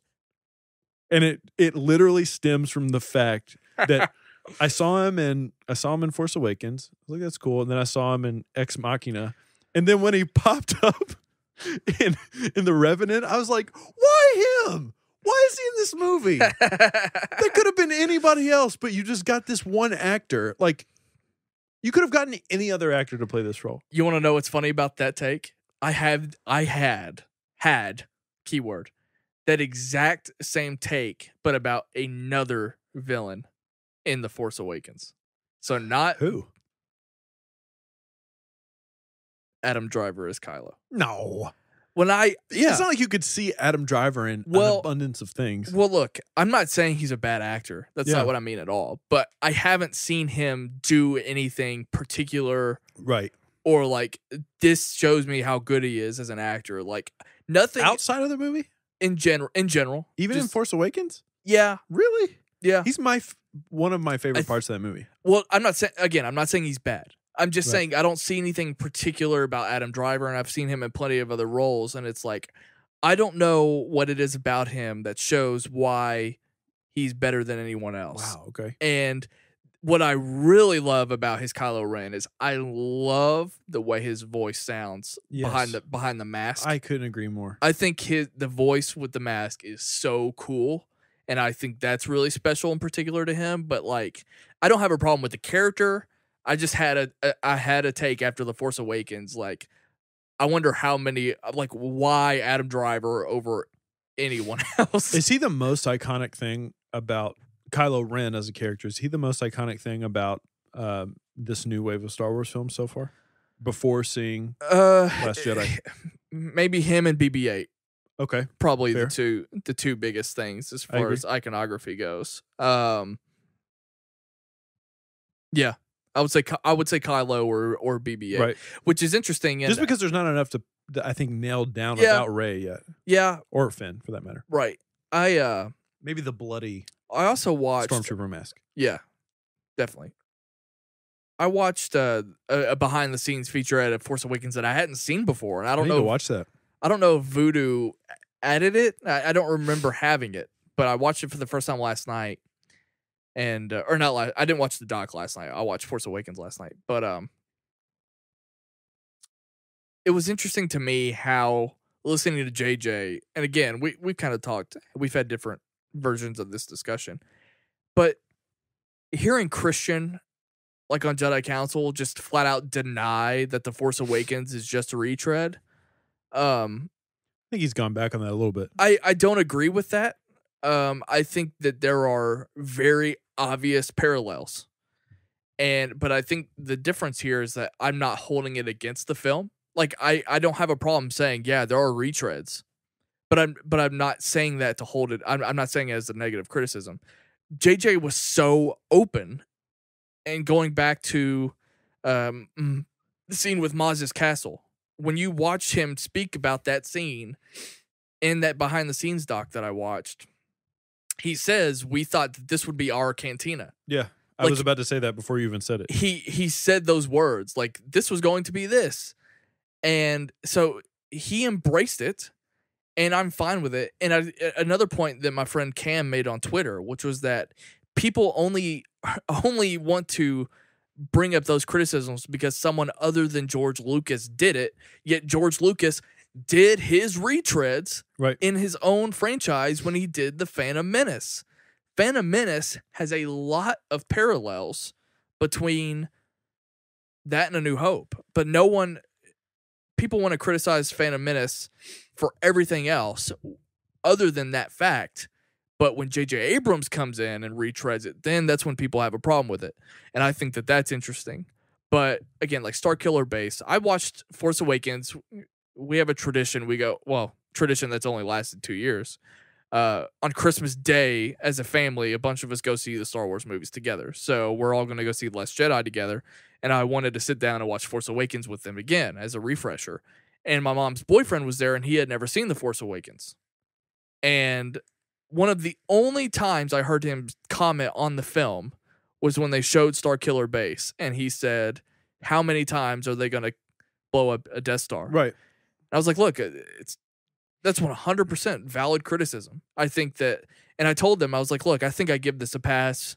And my mom was like, well, you give it a pass because it's Star Wars. And it's like, no, I'm very critical about Star Wars, but it's a pass because I think as a franchise in general, there's been a lot of rhyming, to use George Lucas's word.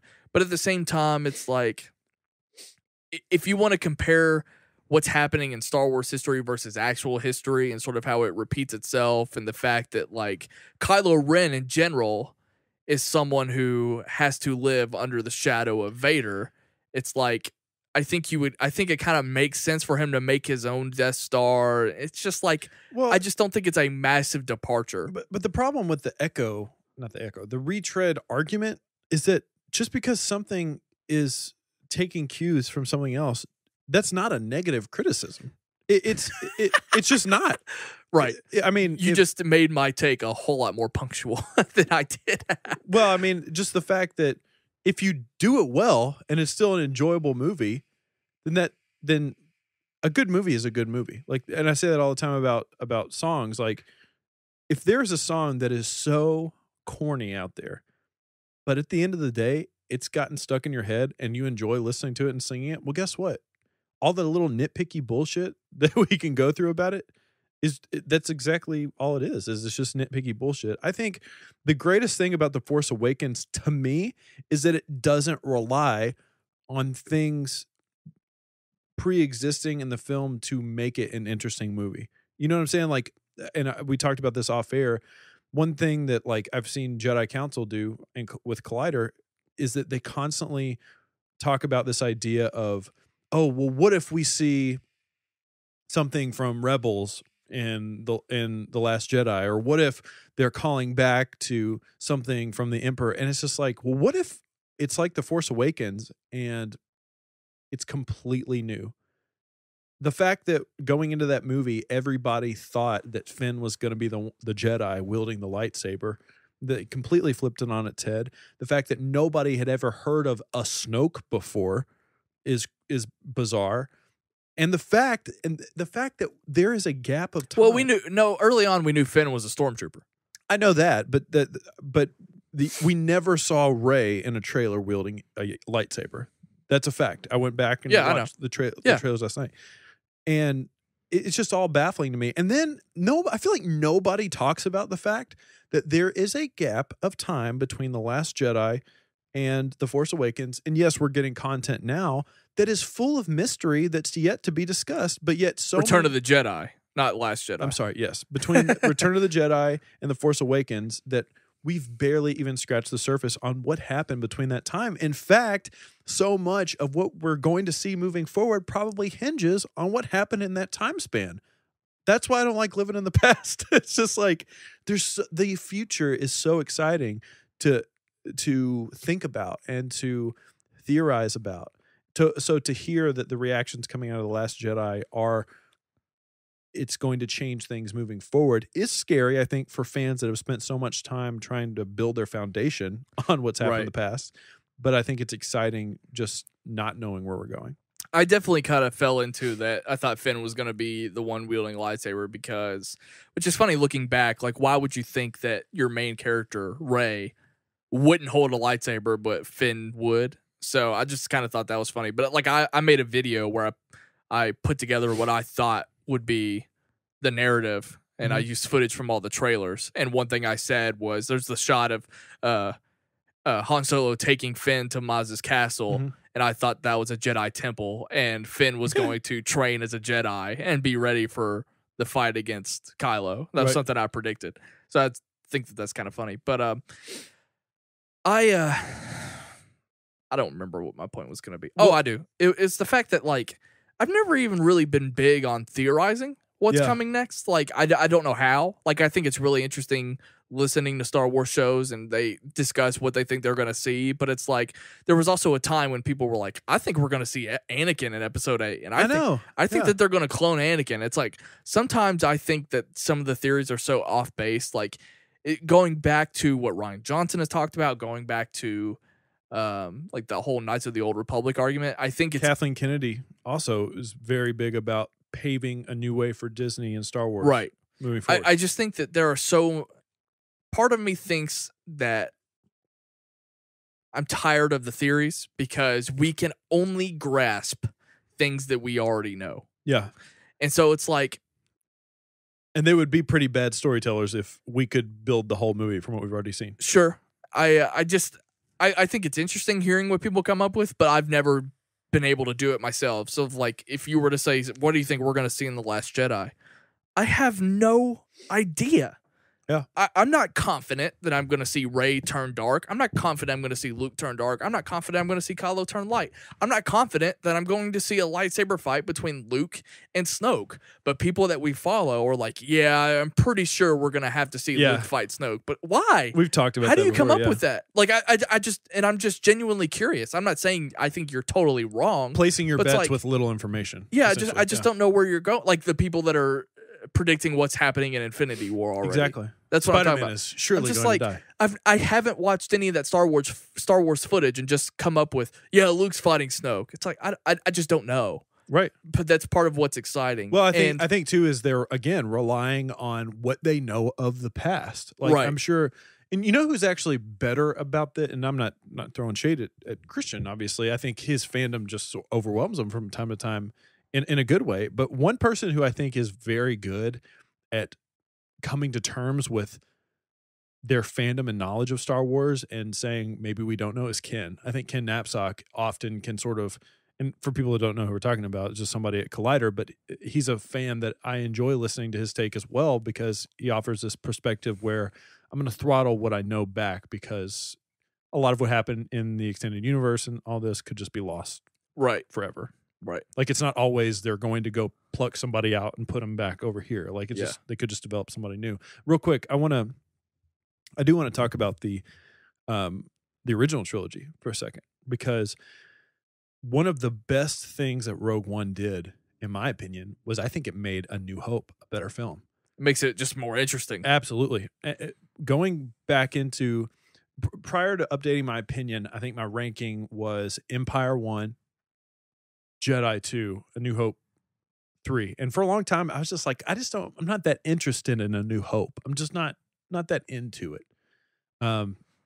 Rewatching A New Hope after watching Rogue One makes that film so much more interesting, because of, well, actually in general, like Obi-Wan, having the knowledge of the prequels makes Obi-Wan's isolation on Tatooine just feel so interesting to me, to the point where an Obi-Wan film as him, this guy wandering through the desert, having just killed, not killed, but having to battle his apprentice and turn him into this person, knowing that there is this maybe chosen one that's just over there. Like, that's fascinating to me. It's actually rich character building, I think, for something that we've never seen before. Empire, I told you this. I think I told Luke this off air. If it wasn't for Empire just not only being a good Star Wars movie, but being just a great film, period. I mean, it's just a great, great movie. Yeah. I think Force Awakens for me could easily be my favorite Star Wars film. The one that baffled me was Jedi. I do not think The Last Jedi... Return of the Jedi. God damn it.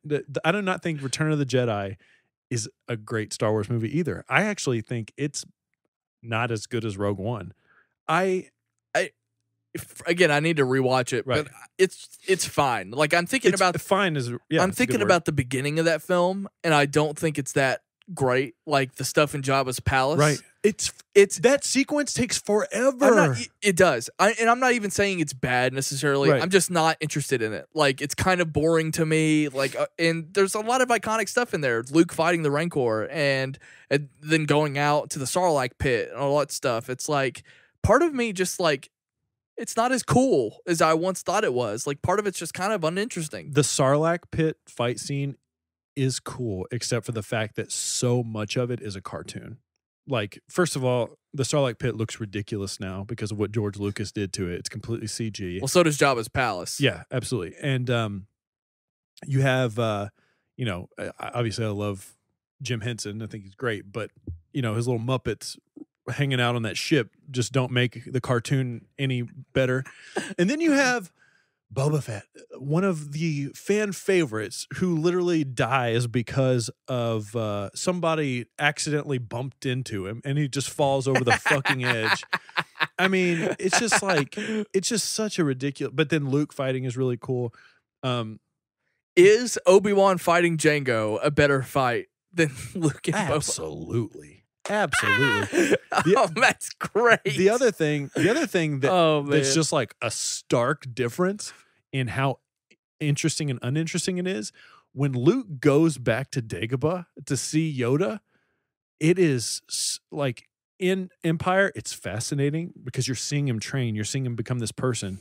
But back in Dagobah in Return of the Jedi is so fucking boring. Like, oh my God. I think all of Endor is cool except for the Ewoks. Again, back to the cartoon show. And then the final sequence, which is like a space battle going on, and there's a lot of tension, and that's cool. But it continues to cut back to essentially the Emperor, Darth Vader, and Luke Skywalker just... You should kill your father. You shouldn't kill your father. Just kind of talking so long, for so long, and nothing happens. And it's just like, God, this movie which is interesting because The Force Awakens does those really like hard slam cuts. Like you're watching Kylo and Rey fight for a second, and then it slams to the space battle, and then kind of back and forth. And I think it actually balances that pretty well. Watching it again last night, but I mean, I just think that we've talked a lot about how much this generation that we follow online with Schmoes and Collider, they hold those movies in such high regard because they grew up with them. It's like, but I look at them through my eyes and think there are so many more days that I would rather watch The Force Awakens than A New Hope. Yeah. And I think the lightsaber fights, it has a lot to do with it, because the reason why I can't, as a fan, get on board with sometimes, like, especially in A New Hope, sometimes I can't really get on board with Luke. Like, I'm not going to act like I've always cared about Luke. Even in Empire. Because even in Empire, he's... when Vader is throwing shit at him and he's just waving his arms around like he's a fucking spaz. Like, on paper, yeah, I know that Luke saved the galaxy multiple times. He's one of the most powerful Jedi, one of the only Jedi at this point. But it's like the fact that the film is so dated with some of those things, it ruins it for me as an audience member, to where I buy Finn holding the lightsaber more so than I do Luke at some points. And it's like, think about Vader versus Obi-Wan the first time we see them, and the fact that they're just like two old men, and it's like it's like hard for me to imagine that's one of the greatest Jedi, one of the greatest villains. That's another thing too. When I saw Vader in Rogue One, I was about to say, when I saw think Vader, about how different Vader is action is, because listen, Vader is he's a robotic sort of villain. He doesn't he's not the most, he doesn't have a lot of dexterity, he's not quick, but he was so much more menacing in that like few seconds that we saw him. Well, I was going to say that the scene with Vader and Krennic. Yeah. Yes, that too. On Mustafar? Yeah. I think that, like, part of me thought, I think Vader's look as a villain, even though it's the most iconic thing ever, part of it is a little bit dated. And I don't know I don't know if it's because, like, he doesn't look like he's particularly fit or anything like that. Like, yeah, he's definitely tall. Right. But, like, I don't think anything of, like, when you look at his costume and his suit, none of it is intimidating. Only the helmet is to me. Yeah. So it's like when I just the voice, I just kind of see it, in the voice, sure, but some part of me just sees a guy walking around, and especially when you see him go up against Obi-Wan, it just kind of ruins it, because again, in the consciousness, this is the most badass villain ever, and he has this tremendous backstory, and you're supposed to be extremely interested. But when you watch some of those dated moments, it kind of takes you out of it a little bit. So Kylo is a better villain than Vader. I hesitate to say that only because Vader's story is so much more rich, but I think I'm joking. Kylo's definitely interesting. Right. On screen. Yeah. So I made this statement off air, and I'll make it here. The more I think about, listen, this isn't shitting on Star Wars. It's just a discussion about, two fans of movies. I want to be a disciplined Star Wars fan. So I said this, that the more I talk about Star Wars, the more I realize that Harry Potter is a better franchise and a more quality franchise. That's the other thing too. Voldemort, his eccentricity as a character, his facial expressions, the way he speaks, just his movements, the way he holds his wand is so much more menacing to me than a. And that's the other thing too. They do really well with Harry. Harry's not particularly the most skilled wizard. He's not the most powerful wizard necessarily, but because he has that link between him and Voldemort, he poses a threat. Right. But it's obviously, I mean, you could make a case that that Hermione is a stronger wizard or more skilled wizard than Harry, which paints an interesting dynamic that I don't even know if we get in Star Wars. You know what I'm saying? It's just like there's so much there. There's so much there when I think about those films. And honestly, what I hope that Star Wars has learned from Harry Potter. Like, I do want the films to progressively become more intricate and yeah. I love Star Wars a lot. I think that I'm a disciplined Star Wars fan. I think I'm fairly critical of Star Wars. I think I critique Star Wars in a way that I would critique any film. Right. And I don't you should. I don't believe most people do that. But that doesn't mean that I don't love how rich and the potential that universe can be.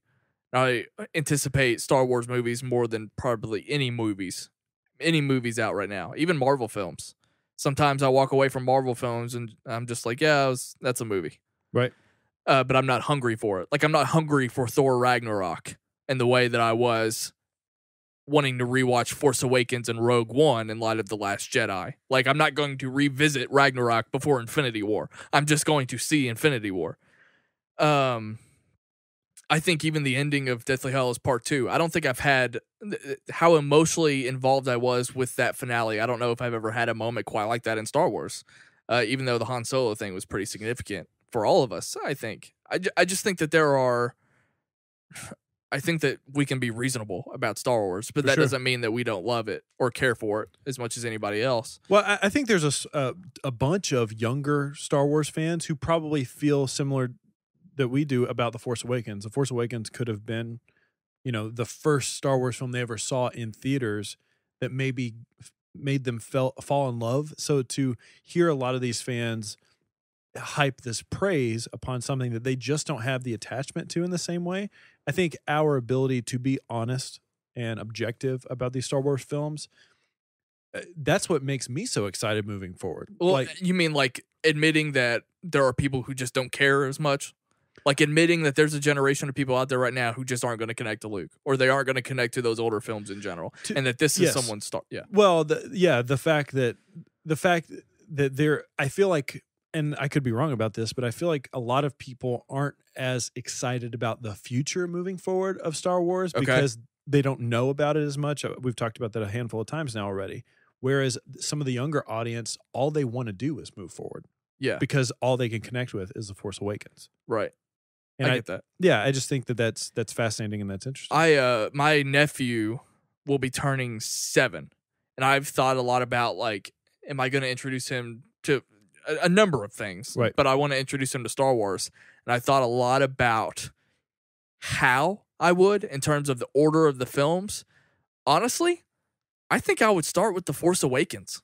Like, I would give him a little bit of backstory about, like, what happened with the Empire and why Luke is a big deal, but I think The Force Awakens is where I would start, which kind of makes me think that, that's a PG-13 movie compared to the PG A New Hope. It's part of me thinks I need to wait a little bit longer if I'm going to start with Force Awakens.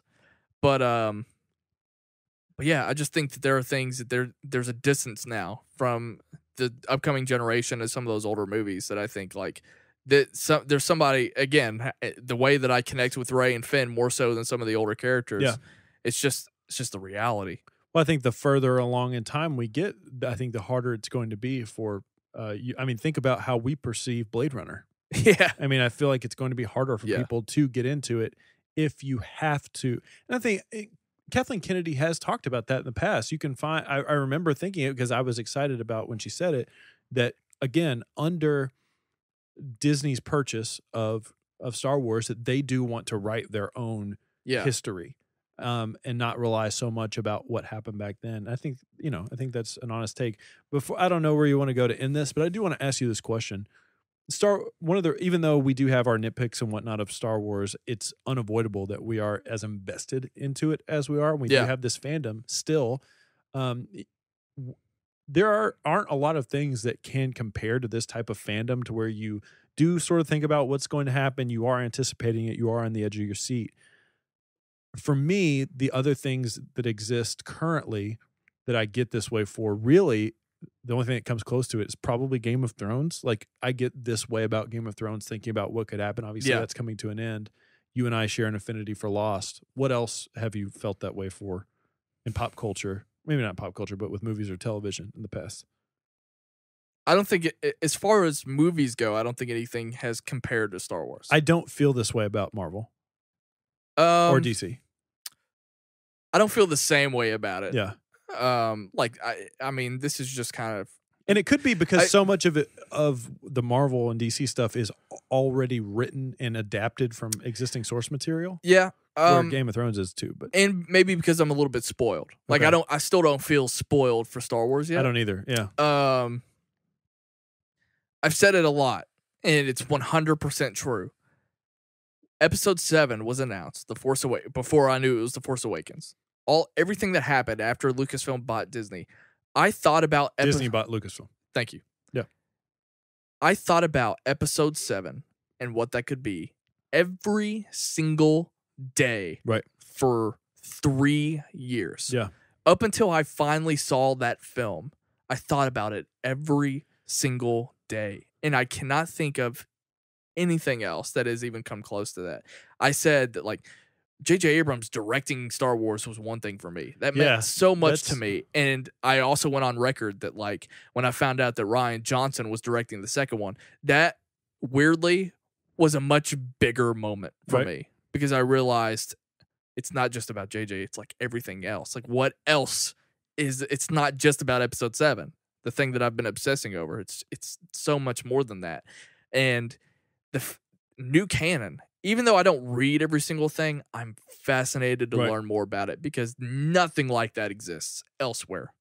And that it's the only thing that I've ever been able to inform people about. Like with Game of Thrones, I just don't have the knowledge to do that. And actually with Harry, as much as I love Harry Potter, I don't have the knowledge to inform people as much. I can talk about it, but I can't inform people as much. Well, it's like we have so many conversations about Marvel versus DC, and it's like DC needs to worry about their standalones first, getting those right, and building up to. It's like we always compare DC to Marvel and how they formatted everything, but no one else is doing a fucking story group and implementing books and video games. It's like, that's unprecedented. Right. And it's infinitely fascinating to see how the comics tie into. It's just like, it's almost like a sports approach. If you think about how the NFL is run, with all the material that they build around their back catalog of games and stories and documentaries to sort of support, the fandom of sports. It's actually interesting to sort of compare those two. It was funny last night, and I didn't realize that take I just gave about being able to inform people until I've explained things to people before at work and whatnot. But Kayla last night, I told her, I said, she was like, man, Darth Maul is such a cool character. And I said, yeah, you do know that after this movie, he's not dead, that he does still exist. And she was like, what? So I had to sort of explain to her, and just explaining to her some of even though I don't watch Rebels, sort of explaining his relationship. Well, we watched that Clone Wars episode where he beheaded somebody, and she was like, it was just interesting to sort of get to actually inform somebody about that. There's nothing else like it. I think the point I kind of want to end on is just kind of talking about the world premiere last night. Yeah. Just because it was a lot of fun, and if this could be the sort of preview that we would typically do for the movie, and it's sort of what we got. It's always funny watching things like that, because we watch like the live stream of Celebration and the things that Lucasfilm and the Star Wars show kind of does. It's hilarious watching those things, right? Because there's always those awkward like cuts and pausing, between the hosts and the cameras and things like that. I watch a lot of award show red carpet stuff, because I'm fascinated, especially with like the Grammys. Like I could give a fuck about the Grammys, but you better bet your sweet ass, and I'm definitely going to be paying attention, because we don't get to see that curtain behind the curtain a lot of those times with actors and stuff like that. Even though I didn't take a tremendous amount away from any of the interviews, it just kind of felt like the cliche. Like, I remember watching the I love Warwick Davis, but his interview, like, even the host would kind of ask interesting questions. Right. Like, what's one of your favorite fan moments? But Warwick Davis just ended up giving the most generic cliche. Star Wars, there's nothing better than Star Wars. It's like, it was pitcher after the game answers. Like, sometimes the hosts always have a problem being uninteresting, but sometimes even the answers are just as uninteresting or that rehearsed. Yeah. But I really liked, I think my biggest takeaway, and I'm just now remembering it, Andy Serkis talking about how wealthy Snoke was. And that's something that I've never considered before. I think the original question was something about his wardrobe, the fact that he's got that gold robe. And it's something I never really realized. And that he appreciates his wealth. And that he, he, like, to me, sounds like this almost, the only name that's coming to my mind right now is like a Kanye West type of character that's just like. It's something I never considered is that this person's so wealthy. And of course, Finstock type of character. He's the head of the First Order. So I guess, like, Starkiller Base and things like that were funded by Snoke, which I thought was an interesting angle. Can I give you another Andy Serkis take that came out? I don't know if you are aware of this or not. In a EW article, he had said that most of Snoke's reasoning for his opposition of the first of the resistance or Republic is down to the fact that he had something done to him personally by the resistance, and that he might even be a recent addition to the dark side, and that he's doing all of this because of something that happened, which is fascinating because in Rogue One we had this idea of maybe the rebellion isn't as clean cut exactly as we knew it to be, which is a fascinating angle to sort of see things. Because at the end of the day, if you think about, we love America. America's supposed to be the good guys, quote unquote, but that's right. More time goes on, we realize that's not the case. Well, there's been a lot of flip flopping. I mean, even recently with Battlefront 2, the whole story with Iden Versio, she flip flops. Same as Finn. Finn was a First Order trooper and changed to join the Resistance. So there's a lot of flip flopping, and again, we're getting into the gray area that we've heard so much about with The Last Jedi. It's just been really interesting. Another takeaway I hadn't really even considered is that Maz Kanata's in this movie. Like, I saw Lupita on the red carpet, and they were addressing like her filming, and I was like, oh, I guess she is in this movie, even though I had never heard that. Right. So that was cool. I learned that the red on Crate is actually from the ground. Yeah, I didn't know that. And I thought that was just something with the ships, but I didn't realize that that's like it's like a dirt. The like footprint. Dirt, it's that it's leaving behind. I thought that was cool. Trying to think of anything else. Benicio, what a weirdo. He's a wacky guy. It's so crazy to me that they have just completely left him out of the loop. Like, it was so weird. It was weird for me to see Benicio there at the event. I mean, do you think there's reasoning for that? Absolutely. Sure. Yeah, come on, Luke. Luke thinks he's going to be nothing. If there's going to be... He's not going to be a guy in the background. Like, Luke Jaggers, not Skywalker. Yeah. It's hilarious to me that he was so purposefully removed from all of the press coverage, the press junkets that happened a week or so ago. There was no Benicio in sight. Right. And so I'm utterly fascinated because Kylo Ren is no longer that much of a mystery. Snoke is still a mystery, but we know what he looks like, and we know that he's going to be a big presence in this movie. But if there was one thing that they were going to keep secret, for whatever reason, it's everything going on with this character. So thinking about Benicio del Toro, the only thing I've kept in my mind, I've like completely thrown out the idea of the Collector in Marvel because I don't want him to be that character in this movie. I mean, that would be closer to... Oh, are you saying a bridge of the universes? No. Oh. I'm just saying like the type of character that he would play. I don't want him to be this like eccentric, like, guy like that. I would love for him to bring like some Sicario flavor to this movie. Oh my God. Him and Sicario is just so amazing. My favorite interview from that red carpet was actually Bob Iger, because it's not every day you just get to see somebody of that stature just doing things like that. And the fact, what a badass. It was hilarious he's a Republican, but the fact that the fact that he was having this discussion, and he said, "Yeah, I remember taking a plane to the London premiere of Force Awakens." And the hilarious thing about that is, I'm thinking to myself, You boarded a private jet, like, is what happened. And like, just to see somebody like that have that, like, tell a story. Well, when I boarded my private jet, but then to hear the fact that he had just saw The Force Awakens, and then when he got on that plane, he had the final script laid on his table to read the script of The Last Jedi is so exciting that I'm wondering if wherever he flew, he got the script laid down for Episode 9. That's crazy. And to have that sort of it's crazy to think that there are people within this space that do know the game plan. Like, think about Kathleen Kennedy. I mean, she knows how the story plays. Well, it's like Kevin Feige said the other day, and I don't even think his contract lasts that much longer. Like, I don't think Kevin Feige's running the MCU for that much longer, but unless he gets an extension. I mean, there's a ton of things that can happen, I guess. But It's like the most sports thing we can do in this space is like talk about contract extensions with. He said something that was like, I mean, I know what the Sam next Esmail is going to run MCU moving forward. That would be hilarious. I don't believe in plot with Captain America.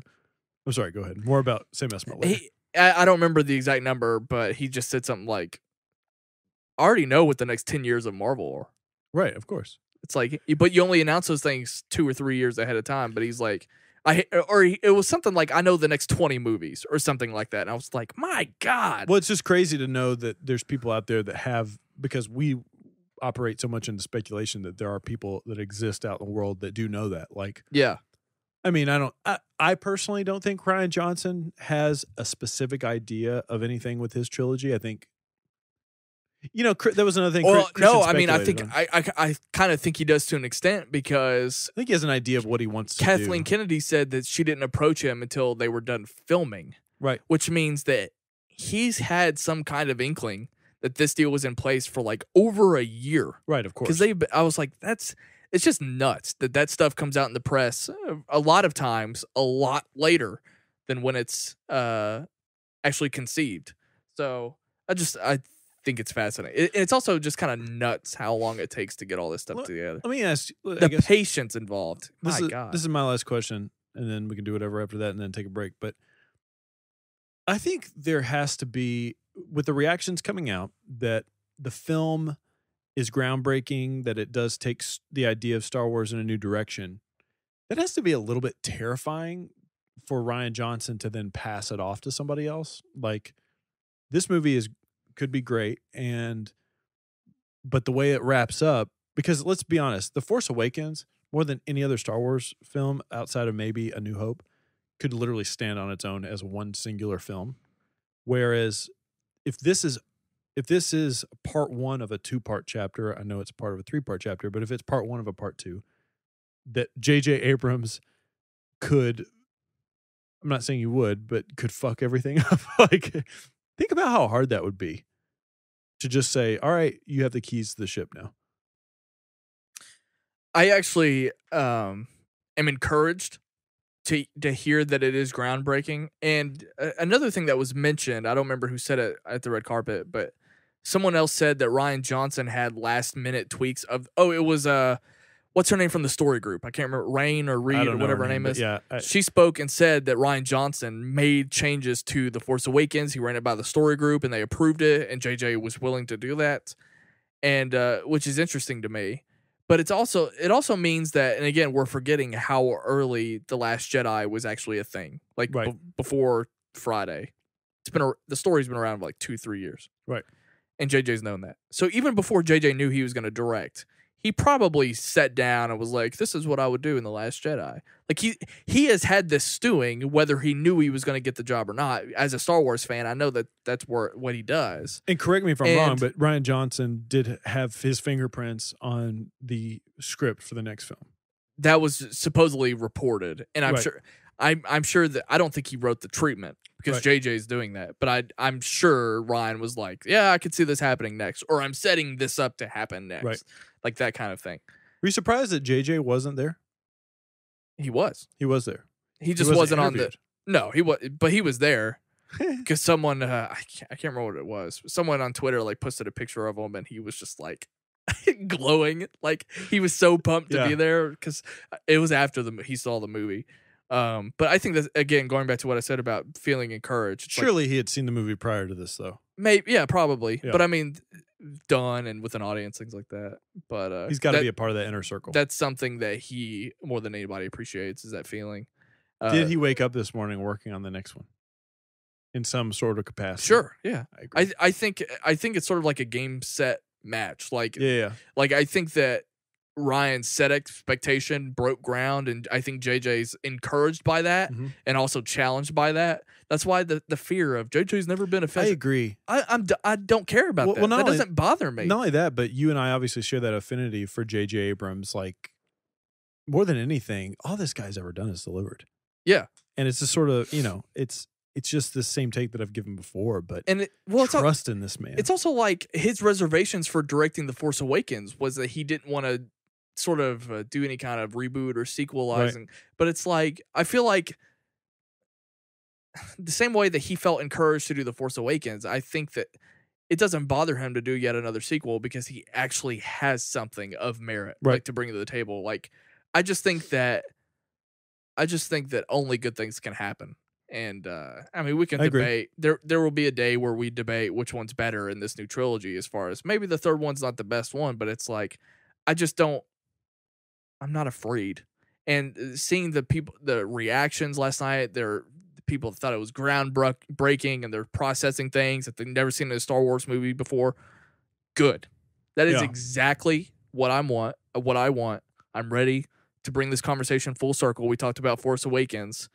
I'm fine with retreads, but it's like, that's not what I expect here. I'm encouraged to hear that it's nothing like Empire from people that I trust. And it doesn't scare me at all that people, even though they say it's one of the funniest, like, there are still definitive statements that have been made since last night. It's one of the funniest Star Wars movies. It's top 3. People are saying it's the best, but it's also at the same time, people have reservations. Like, it's very, very different and very unique, and a lot of things happen. I'm still processing it, and I'm great. Yeah. I can't wait. I agree. Look, I have to piss hard. Same. So I'm ready for a break. Let's take a break. We're going to come back, and we're going to pitch you on why you need to be watching Mr. Robot. We'll be right back. If you want to take your love of sight and sound to the next level, head on over to our website, sightsoundpod.com, and check out all of our merch we have available. Throughout the year, we drop entirely new lines with tons of new designs, and every single month we drop monthly exclusive designs that once they're gone for good. Every time you buy merch from sightsoundpod.com, you are not only supporting the show and helping to make it better, but you're going to look great while you're doing it. We've got t-shirts, hoodies, tank tops, phone covers, wall art, stickers, and more. Get your swag, support the show, and look great while you're doing it. All right, 5 hours later from when we started this, we're going to close up shop. We were kind of talking about how to do this. Listen, this whole discussion is going to be nothing but non-spoiler Mr. Robot breakdown. Why do you feel the need to present this show and try to prove's not the right word, and try to promote the fact that people should be watching this show? Well, we've talked a lot about it, even in our coverage. It feels like right now we're the only ones having this conversation about season 3, and the finale RB3? is RB3. Okay. Well, okay. On a regular basis. Yeah. And next week is the finale to a season of TV that we hold in high regard. Yeah. That we're probably going to put in our top 5 of the year. That's probably. safe to say. And there's just we have a lot of history with the show as far as podcasting goes, and we're still watching it for a reason. And it's hard for me to, I mean, this entire conversation will be the answer to your question. I don't know how well I can just simplify My it. relationship with Cody Hecker was built on Mr. Robot. It's true. Let's just go. Like you said, it was good to point out, we're not going to spoil anything. This is a pitch to you guys why you should be watching the show, because Jay and I are feeling a little bit alone right now. We're coming up on the finale of season 3. It's next week. I just said that. Oh, did you? Okay, sorry. CTE. Stop bullying me. If you do, I'm going to go to the Avengers Infinity War premiere. So let's go back to the beginning. And we had just started a podcast called Death to DVR. You, me, Cody, a couple other friends. Phil. Who else was in that? Was Eric? No. What's that other kid's name? Kevin. Kevin. And Will. Hi, guys. Kevin and Will. And that was it, I think. It was 6 of us, I think.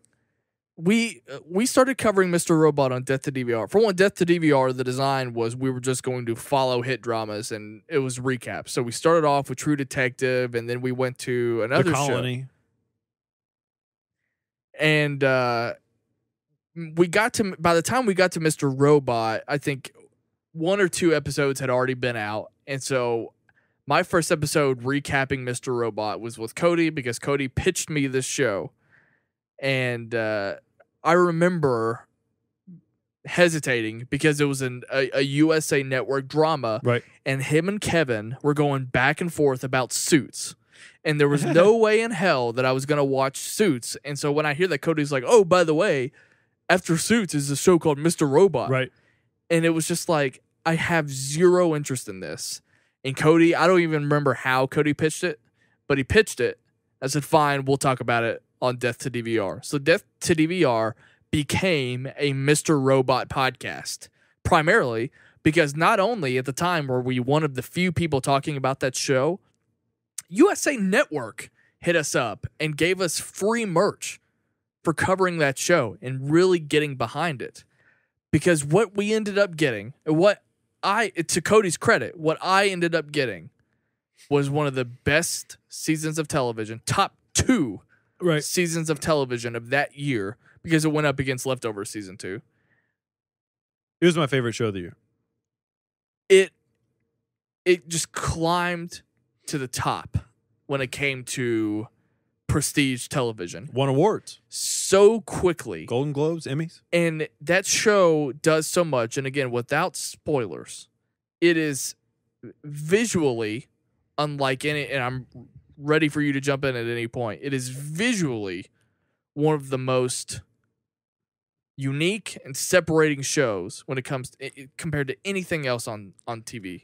I think for me, the biggest selling point to Mr. Robot is the fact that, one, I legitimately think it is one of, at least the first season, and what makes it just so easy to jump into on the first season, it is one of the best single seasons of television that I've ever seen, period. Like, without a doubt. I have vivid memories of, and I don't do this a lot, but I was drunk and watching Hell yes. one of the most pivotal episodes in the show's history, and I remember freaking out. I remember texting our group text saying, "This is the greatest show of all time. I cannot believe," like, it takes you on so many twists and turns. And also, you were just talking about the cinematography of the show is absolutely incredible. The world building that it does within the show across all 3 seasons, even the second season, which we're not quite as high on, is fantastic. Yeah. Not just on a physical level, but also the internal character development that it has. It's fantastic. Listen, if you walk away from hearing this, I have a challenge to every single person that's listening to this. If you have never started Mr. Robot, all I need you to do is at least give it the first 3 episodes. It's 3 hours. If you're not doing shit. One of your favorite episodes is episode 4. That's fine. Steel Mountain. Okay. Well, do you want to say 4? Give it 4 episodes. And then then you can say it's for you or it's not for you. The other thing, too, that I find baffling is, getting into this movie landscape and the community and whatnot is just the fact that we have so many diehard film fans that will stand up and talk about how great Blade Runner is or Ridley Scott's movies and all this stuff. And you're wanting that cinema feel. That's a great point. This is cinema on television. This show is better than most movies you've seen in the last 3 years. That is an amazing point. Like, maybe we've had some kind of variable of this kind of discussion, but there's a great way to put this. This is a TV series for film fans. That is a great point. And it's a very, very slim category. Yeah. Game of Thrones might be in there. Stranger Things might be in there. This is a show for film fans. It's not blockbuster. It's not blockbuster television, but it has global stakes, though. Right. Like, it is a big show, even though it's an intimate show. You could say Stranger Things is popcorn television. You could say Game of Thrones is popcorn television, and I would say that 100%. But if you want, like, Oscar-worthy television, things that you would see win Best Picture, like, this is the type of show that you're going to get with this. It's a character expose that also deals with, again, like Ryan just said, big picture sort of things. It has so much social commentary. And regardless of if you agree with that or disagree with that, or that's something that you're not necessarily looking for, it doesn't completely beat you over the head with it. I think there's enough to go through. It's entertaining. And the other thing too is that the showrunner of this, as much as we joke about him, he is a fan. Like you listening to this, like Ryan and I both are, and he's a fascinating individual. He will go on podcasts like this and defend his work. Well, he said no to coming on my show because he was That's right. self-conscious of his nasally voice, and then after that, he went on to some of the biggest podcasts on the planet. Let's talk about the acting in the show. I think is incredible. I mean, you might have a perspective of Christian Slater. Christian Slater's not necessarily in the show that much. I mean, he is, but he's... You say that. I don't know why you say that. He's not the center piece of the show. Well, the thing about Christian Slater is, again, working at Blockbuster, he was a guy, his career became straight to DVD movies. Right. And as far as I'm concerned, this show brought him back to the forefront. Oh, 100%. He's a producer on the show now. Yeah. He does a great job on the show. It really, really brought him back. Like, he was a huge standout from the get-go. Rami Malek, if you're not familiar with him, he's playing Freddie Mercury in the upcoming biopic. He went from being King Tut in Night at the Museum to being recognized across the board for his work on Mr. Robot. Portia Doubleday, for me, is a personal standout. There's a lot of... I can't remember the actor who plays Tyrell, but there are so many people... Yeah. You shrugged your shoulders. Yeah. He's just a guy. Could be anybody. Performances across the board. Bobby Cannavale came into the show this season. Yeah. Who was it that came? Craig Robinson was in season 2. Right. So, Baby Streep, Grace Gummer, Meryl Streep's daughter is in the show now. By the way, going back to my point before, you quickly remove the stigma of it being a USA Network show because it just doesn't belong there, or just a TV show in general. USA is lucky to have Mr. 100%. No, across the board, great actors, performances are fantastic. And a story that is incredibly gripping. What I will say about seasons 1, 2, and 3, regardless of how you feel about the most recent season of Game of Thrones, I think it's without a doubt that it's by far the most action-packed, balls to the wall, foot to the floor in terms of the gas pedal that the show's ever been. That's how season 3 has been for me. I mean, it has been a train running at full speed for the entire episode or entire season. And there are sprinkles of that throughout the entire thing. But I think with all that being said, and as big and grand as the show is, it is still a very avant-garde show. It will always keep you guessing. If you are a fan of shows like Lost, Breaking Bad, I mean, then you are going to enjoy a show like this. Also, David Fincher, because this has incredible David Fincher sensibilities, kind of going back to our movie point. All right, so I guess we need to talk a little bit about what the show's about. Right. Rami Malek plays Elliot, who's a very introverted, he's an addict, and he's a hacker. Like, one of the opening scenes is one of the most intriguing scenes. You see how he utilizes his abilities as a hacker, and he can really nail people when it comes to like cyber crimes and things like that. Like, he's really introverted, but he's also really intelligent, and you follow his story. The show is his internal monologue narrates the show, and there's a ton of like we said, there's a lot of social commentary, and he talks about why he feels out of place and distant from capitalist commercialized America. There's just a lot of that. I mean, he's 100% a rebellious individual because he is just completely out of place and removed from society. And he still has friends, like Portia Doubleday's character, someone he grew up with, and you see how she fits. She's part of the puzzle. She represents a lot of what he has issues with in society, and there's just a lot of it's fascinating for me as well, just because personally where I am with politics and things like that, it's just something that I really, really respond to. But you see sort of how he navigates through this, and that's pretty much all I can really do without really going into specifics. But the show is a whole lot bigger than that, and it explores a lot of different ideas. And I would say that even if you're like a fan of more fantastical sort of shows and just subject matter material, then I think for me, Rami Malek is not a superhero. He's not a Jedi, but he uses the computer like he would a lightsaber. I mean, he's very, very skilled in how he does things, and in terms of being a hacker.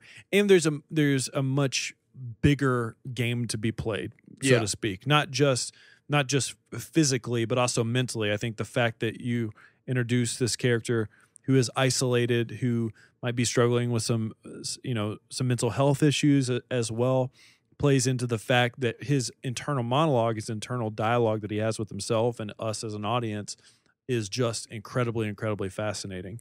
Then you throw in the avant-garde nature of the show.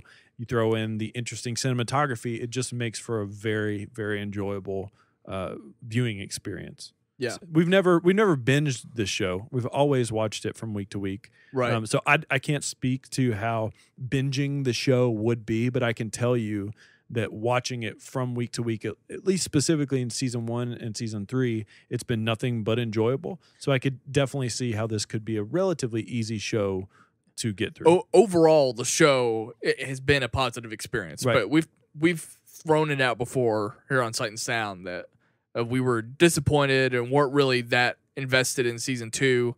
I'm kind of going back on that in terms of maybe it's not fair. Maybe it's not fair to categorize it as not being good, but it definitely wasn't as enjoyable as the first season. Well, we can still apply the fact that it's nothing like anything else on television to season 2. Yeah. That there's still more exploration with the characters and things like that. It's still very big. Like, none of that goes away in the show. I've said it before. I think part of it was just because season 1 was such a high and so unsuspecting that I guess I didn't know how to reserve my expectations. I've also been 100% willing to binge season 2 to see if it's a different type of experience. So by no means have I just said that I hate season 2. I've been disappointed by it, but I don't hate it to where I can't rewatch it again, to where it ruined season. Well, I did. I was very unexcited about starting season 3 because I thought, well, maybe here's another 10 episodes of something I'm not really going to respond to. And man, am I glad that I watched season 3. I think a little bit of me loosening up my grip on season 2 has to do so much with season 3, we're seeing what's unfolding because of season 2. So a lot of what happened in season 2 feels a little bit more substantial, I think. It's weird. Season 2 for me almost feels like more of like a set piece. Obviously, it's a prelude to season 3, but it just feels like we had to get through this to unfold what happens in season 3. But it's just great. It's fantastic. Character exploration and character development is something that this show definitely doesn't shy away from. In fact, there are times when I think it would rather spend more time on the psyche of an individual character than it would just evolving the story forward. Yeah. But it's been nothing but enjoyable. I mean, there's a reason why we talk about it every single week. Listen, we could have made a podcast or a video that I did for the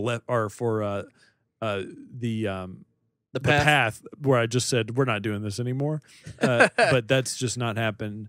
And in fact, the fact that we're not covering it every single week like we have other shows isn't down to the quality. It's just down to scheduling more than anything. The show comes out at 10 o'clock at night, which makes it virtually impossible for us to do the recap immediately after. And it also comes on the same night that we watch Schmoes. Then the next day we do After Schmo, so our schedules are just taken up.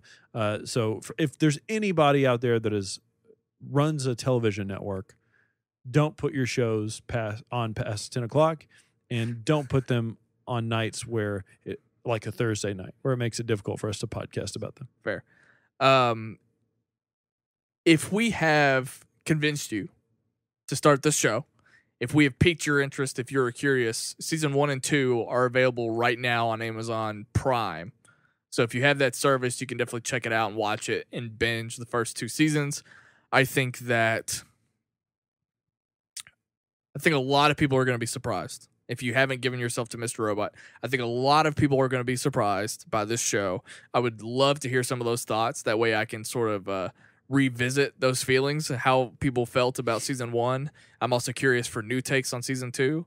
And I'm curious to see how people Interpret season 3 because again we've had very little interaction when it comes to Absolutely. Mr. Robot season 3. There's also not a better time, I feel like, to do this because, towards the end of the year here, you're about to have some time off for Christmas and the holiday season and whatnot. And if you're bored and you're sick of your family, last year the OA was the show that broke around this time. Yeah, and unless something drops that I don't know about, then you have something to watch.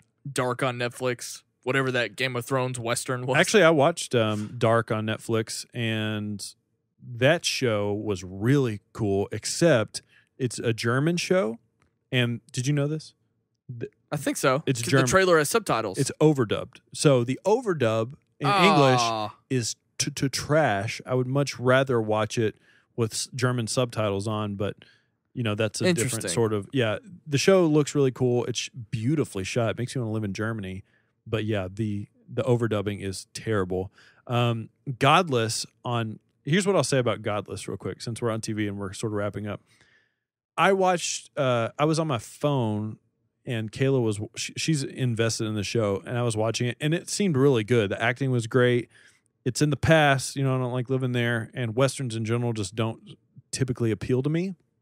However, the show is insanely brutal. It's insanely violent. And today, before you came over here and podcasted, she was screaming, "Fuck you! Fuck you, you fucking cock!" Just like, oh God. Just reactions that I have not seen since like Game of Thrones type of stuff. Yeah. And just like, vile villains on this show. And I'm just like, I am into this. Interesting. Now, what I will say is I've seen like some headline reviews about this show that are saying things like, if you can get past the fact that this show is not politically correct and how they treat women, it's like, dude, the show it's taking place in the Western times. Like, what the hell is wrong with you? That should not be factored into how good a show is. Get out of here with that stuff. Yeah, those shows exist. We've also got Bright dropping next week on. That's right. On Netflix. Yeah, I totally forgot about that. Max Landis, get at me, Doc. Review coming soon. He's gonna make us delete it, but that's I'm gonna review that movie, and I'm gonna talk about how much Kylie Rae Jepsen and his theory don't align with each other. Where can they find you on social media? Twitter, Instagram @WhatUpSnell, and check out my movie show that Jay is trying to sabotage because he won't give me the thumbnail designs. He doesn't want Sight and Sound movies to exist, but that's right. It will in 2018. I don't know. That's all I got. Yeah, you can find me at Jaye Williams, J to the Y to the E on Twitter and Instagram. You can also check out all of our content on YouTube. You can also check out my music show. And I just did this thing with Brando Hall where he talked to me about my music project, Some Life, and it was kind of weird. I'll tell you what was very satisfying was to make that thumbnail of a show that doesn't really exist on this channel, but could if he wanted it to, where I made the thumbnail and it said Sight and Sound presents the Brando Breakdown. Like, if that is not a picture into the future in like 10 years, then I don't know what is. But I just like that idea of us giving people a platform to do a show on. And that just makes me super happy that he did such a good job doing that podcast.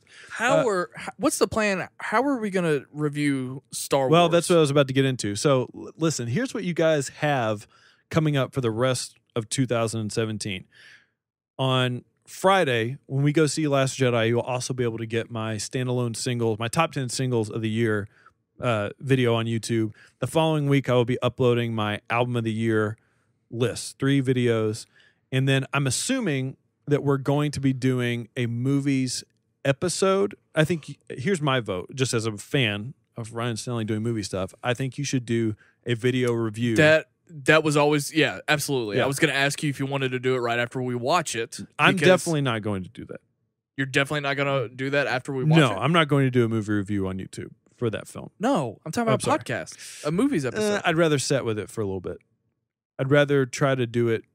Yeah, I'd rather do it that way. Why are you saying absolutely not? Because we could do a car trip reaction video. Yeah, I don't want to do that. Why? I just don't want to do it. I just don't. I want to be able to let that movie sink in. Okay. Before I give any thought and opinion on it. I want to be Christian Harloff. With my take on that.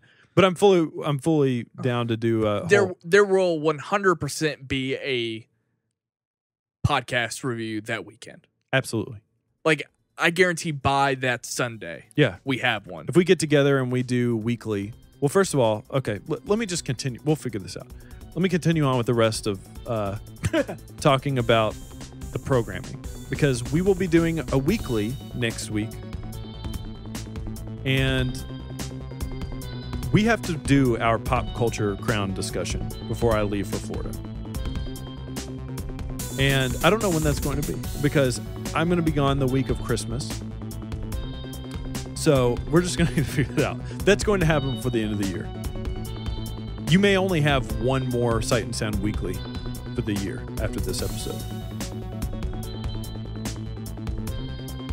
All right. So are you waiting for me to respond? We'll see you guys later. Have a good week. Enjoy The Last Jedi.